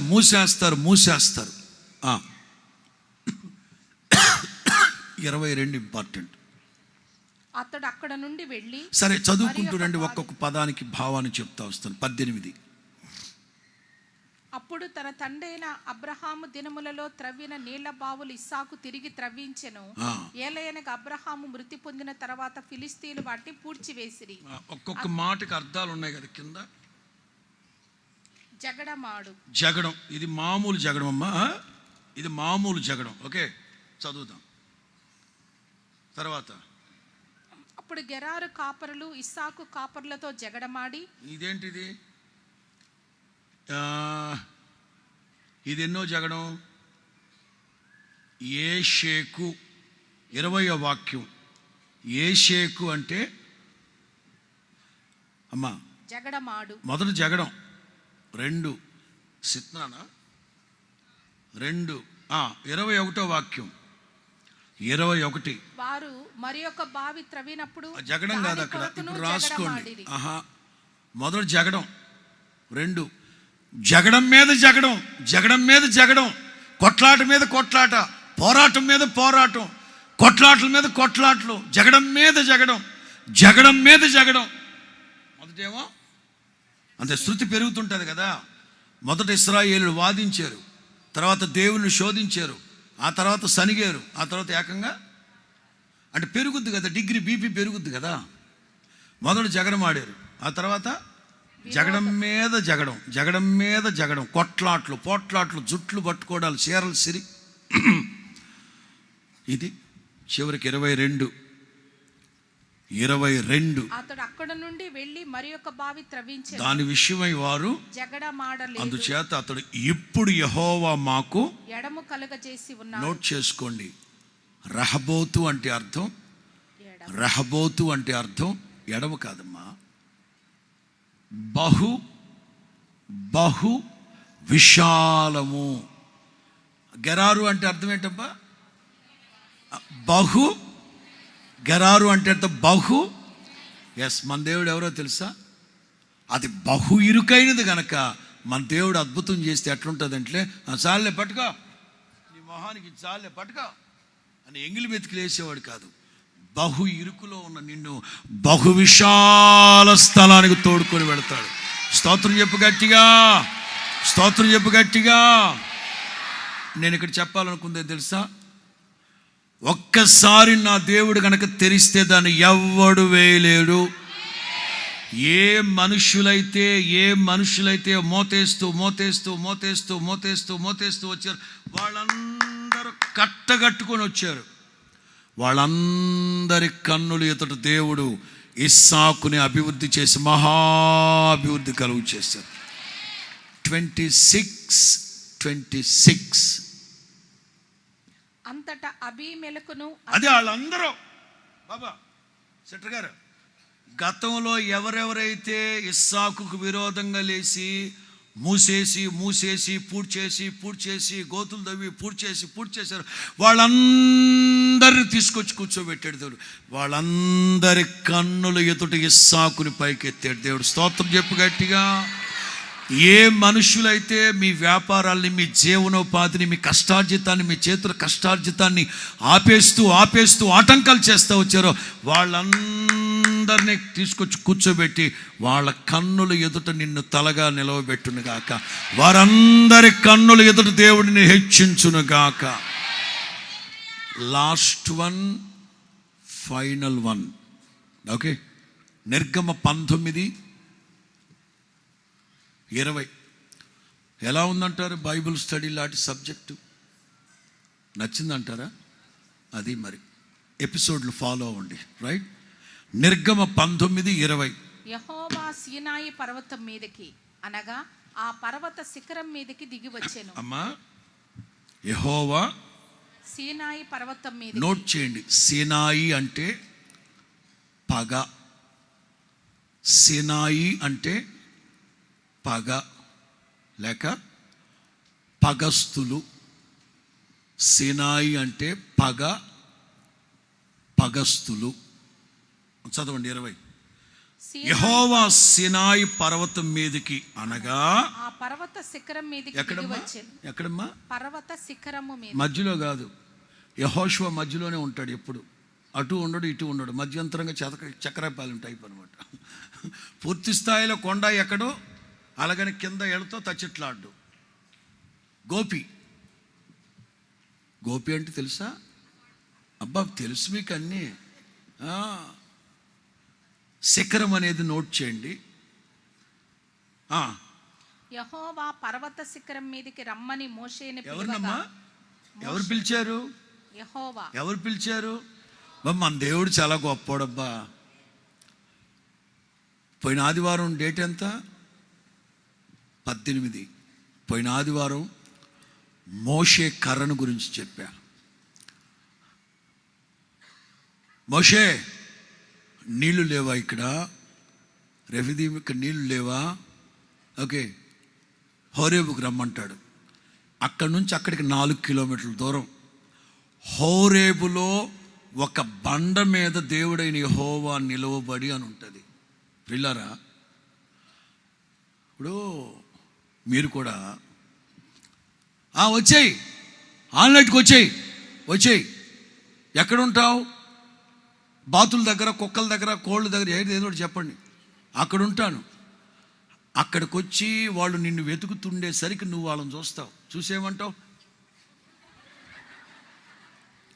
మన దేవుడు కూడా మోషే హోరేబుకి వచ్చాయి. 4 కిలోమీటర్లు వీళ్ళు నడుచుకుంటూ, ఒక బండ మీద నేను ఉంటానన్నాడు దేవుడు. ఆ బండ మీదే దేవుడు ఉన్నట్లు మోషే ఎట్లా గుర్తుపట్టాడు? దేవుడు ఆ బండ మీద నిలబడి, రా మోషే, రా. ఒక్క మోషే కోసం దేవుడు బండ మీద నిలవబడి, రా. 2 అదే 17లో ఇశ్రాయేలీలందరి కోసం మోషే కొండ మీద కూర్చొని చేతులెత్తున్నాడు. ఒక మోషే కోసం దేవుడు చేతులెత్తి పిలిచాడు. ఇశ్రాయేలీలందరి కోసం మోషే చేతులెత్తారు. సర్వలోక పాప పరిహారార్థం నిమిత్తం గొల్గొతా కొండ మీద నా ప్రభు చేతులు చాపాడు. హల్లెలూయా, హల్లెలూయా. గడిచిన ఆదివారం మెసేజ్ కూడా ఎక్స్ట్రాడినరీ. కర్ర అంటే ఏంటి అసలు? వాగ్దండం, వాగ్దానాలు ముద్రించబడిన కర్ర అని అర్థం. గత వారం సండే మెసేజ్ కూడా మీరు వినాలి. ఇప్పుడు దేవుడు అంటారు, మోషే రా. సీనాయి పర్వతం గురించి చెప్పాలి కదా మీకు. 2014 అనుకుంటాను, నానా బాధలు పడి 7 కిలోమీటర్లు సగం దూరం ఒంటి మీద వెళ్ళాం. ఆ ఒంటేమో బాడీ ఇటు ఉంది కదా, తలకాయ మాత్రం బయటికి పెడుతుంది. ఆ కొండ మీద నుంచి ఎక్కడ పడిపోద్దా కాలు జారుతుంది అప్పుడప్పుడు. 7 కిలోమీటర్లు ఒంటి మీద ఎక్కి వెళ్ళి 7 కిలోమీటర్లు మళ్ళా నడిచెక్కాం. నడవడం అంటే మామూలు కాదప్ప. 2 అడుగులు వేస్తే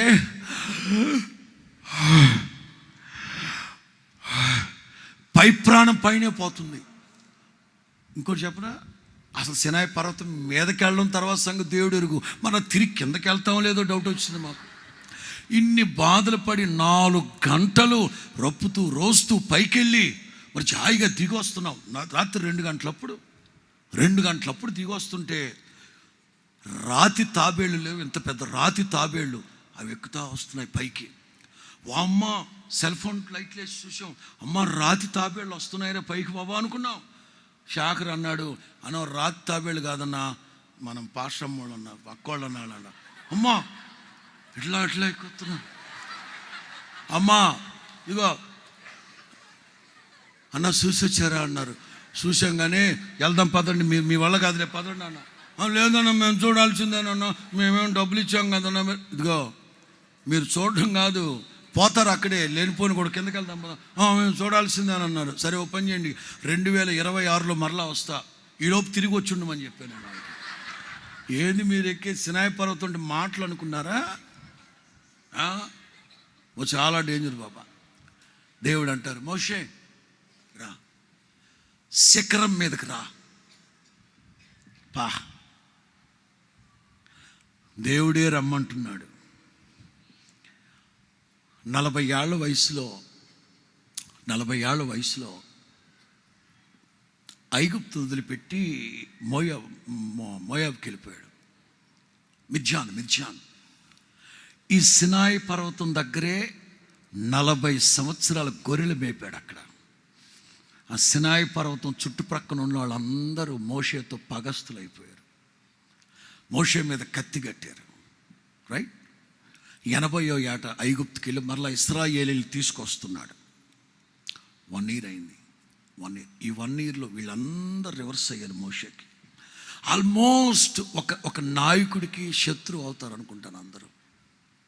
చాలా సందర్భాల్లో నా వెల్ విషర్స్ నాకు కూడా చెప్తూ ఉంటారు, వాళ్ళు ఎట్లా పోతే మీకెందుకు, వీళ్ళు ఎట్లా పోతే మీకెందుకు, మీ పాటికి మీరు ఏదో చెప్పుకొని మీ బాణాన్ని మీరు వెళ్ళొచ్చు కదా, సావుని ఎట్లా సార్. గద్దింపుని అసహించుకునేవాడు పశుప్రాయుడా, గద్దించేవాడు పశుప్రాయుడా? అయినా గుమ్మములో నిలబడి గద్దించేవాడి మీద జనులు పగబడరా? నేను సొంతోణ్ణి గద్దించకుండా ఉండను. ఆ స్థాయి వరకు వస్తే నిన్న రాత్రి కూడా చెప్పాను నేను, స్థానభ్రంశాలు కూడా ఉంటాయి ఖచ్చితంగా. ఎందుకంటే అల్లాటప్పాగా చేసుకుంటూ పోయేది కాదు కదా. వాళ్ళపాటికి వాళ్ళు విచ్చలవిడిగా ఉంటామంటే, వీళ్ళ పాటికి వీళ్ళు విచ్చలవిడిగా ఉంటామంటే వదిలిపెట్టి చూడడానికి నేను పిచ్చోడిని కాదు కదా. దైవజనులు యేసన్న గారు 37 సంవత్సరాలు హోసన్నా మినిస్ట్రీస్ని కట్టి మహిమలోకి వెళ్ళిపోయారు. అవునా కదా? నాది ఇది 36వ సంవత్సరం. ఇది 36 సంవత్సరాలుగా ఈ కట్టుబడిలో నేను పాలిభాగస్తుని. ఇంకొక 30 సంవత్సరాలు కడతాది. అప్పుడు ఎవరి భాగస్వామ్యం ఎక్కువ? అప్పుడు గద్దించే హక్కు లేదా? గద్దించే స్థాయి కాదా? గద్దించాలి, లేకపోతే కుక్కలు చింపిన విస్తరైపోద్ది. గమనించాలి. గతంలో 40 సంవత్సరాలు ఈ సినాయి ప్రాంతంలో ఉన్న వాళ్ళందరూ మోషే మీద పగబట్టారు. ఈ సంవత్సరం రోజులుగా ఈ దుష్టమందంతా పగబట్టింది మోషే మీద.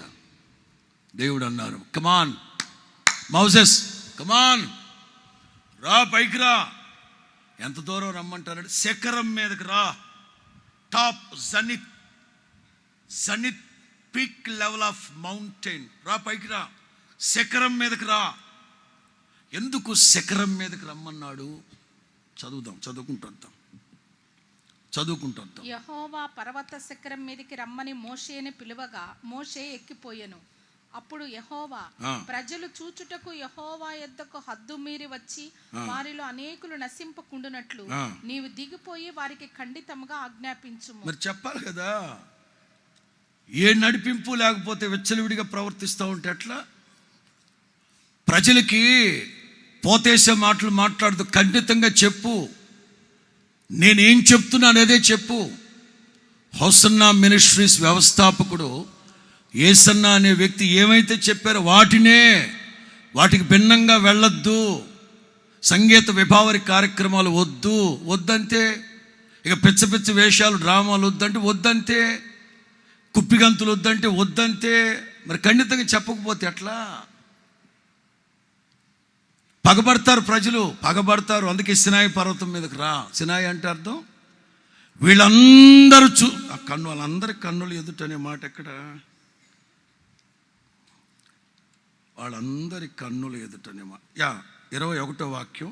అప్పుడు యెహోవా ప్రజలు చూచుటకు యెహోవా యొద్దకు హద్దు మీరి వచ్చి వారిలో అనేకులు హద్దు మీరి ప్రవర్తిస్తున్నారు కనుక నీవు ఖచ్చితంగా చెప్పు. సరే, నేను ఇక్కడ ముగించేస్తున్నాను. ఓ ప్రక్కన ఎర్ర సముద్రం దాటేటప్పుడు ఐగుప్తీలందరి కన్నులు ఎదుట వీళ్ళు విజయోత్సవాలతో బయలుదేరారు. మోషే ఈ ప్రజలు ఎక్కడ మాట, ఈ ప్రజలు నిన్ను తాత్కాలికంగా నమ్ముతున్నారు. 9వ వాక్యం, 19వ అధ్యాయం 9వ వాక్యం. యెహోవా మోషేతో, ఇదిగో నేను నీతో మాట్లాడినప్పుడు ప్రజలు విని నిరంతరము నీ యందు నమ్మకం ఏంటమ్మా? నిరంతరం. ప్రస్తుతం ప్రజలు నటిస్తున్నారు నీ దగ్గర. నిరంతరము నీకు భయపడేటట్లుగా సినాయి పర్వత శిఖరం మీదకి ఎక్కిరా. తలలు పైకెత్తండి. ఒక వ్యక్తి ఈ శిఖరం మీద నుంచున్నాడు అంటే, ఈ శిఖరం టాప్ ఆఫ్ మౌంట్ మీద నిలబడ్డాడంటే ఆ శిఖరం అంతా అతని పాదాల దగ్గర ఏమైనట్టు చెప్పండి. దేవుడు అంటాడు, శీఘ్రముగా నీ శత్రువుని నీ పాదాల కింద.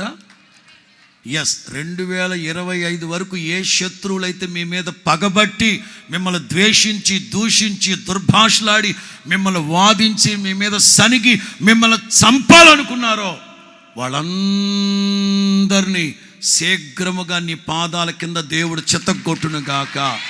సమాధానకర్తయగు దేవుడు చితక్కొట్టును గాక. హల్లెలూయా.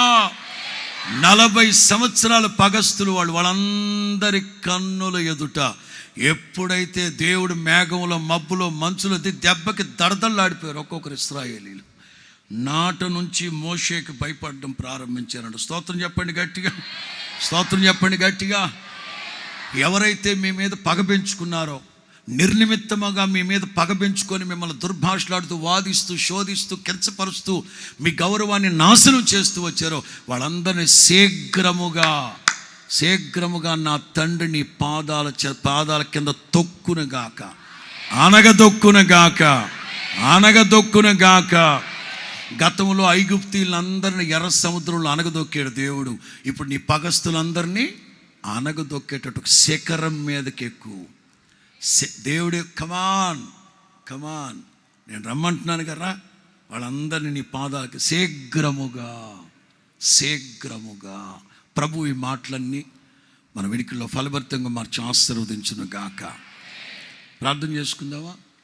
పరిశుద్ధుడా, ప్రేమ స్వరూపి, స్తోత్రం ఆయన తండ్రి. ప్రభా, ఉదయకాలం ఆరాధనలో తండ్రి మీరు మాతో కూడా ఉండి తండ్రి ఇంతవరకు ఆయా పాస్టర్ గారు చెప్పిన వాక్యాన్ని వింటకు తండ్రి చక్కని అవకాశాన్ని అనుగ్రహించినందుకై స్తోత్రం తండ్రి.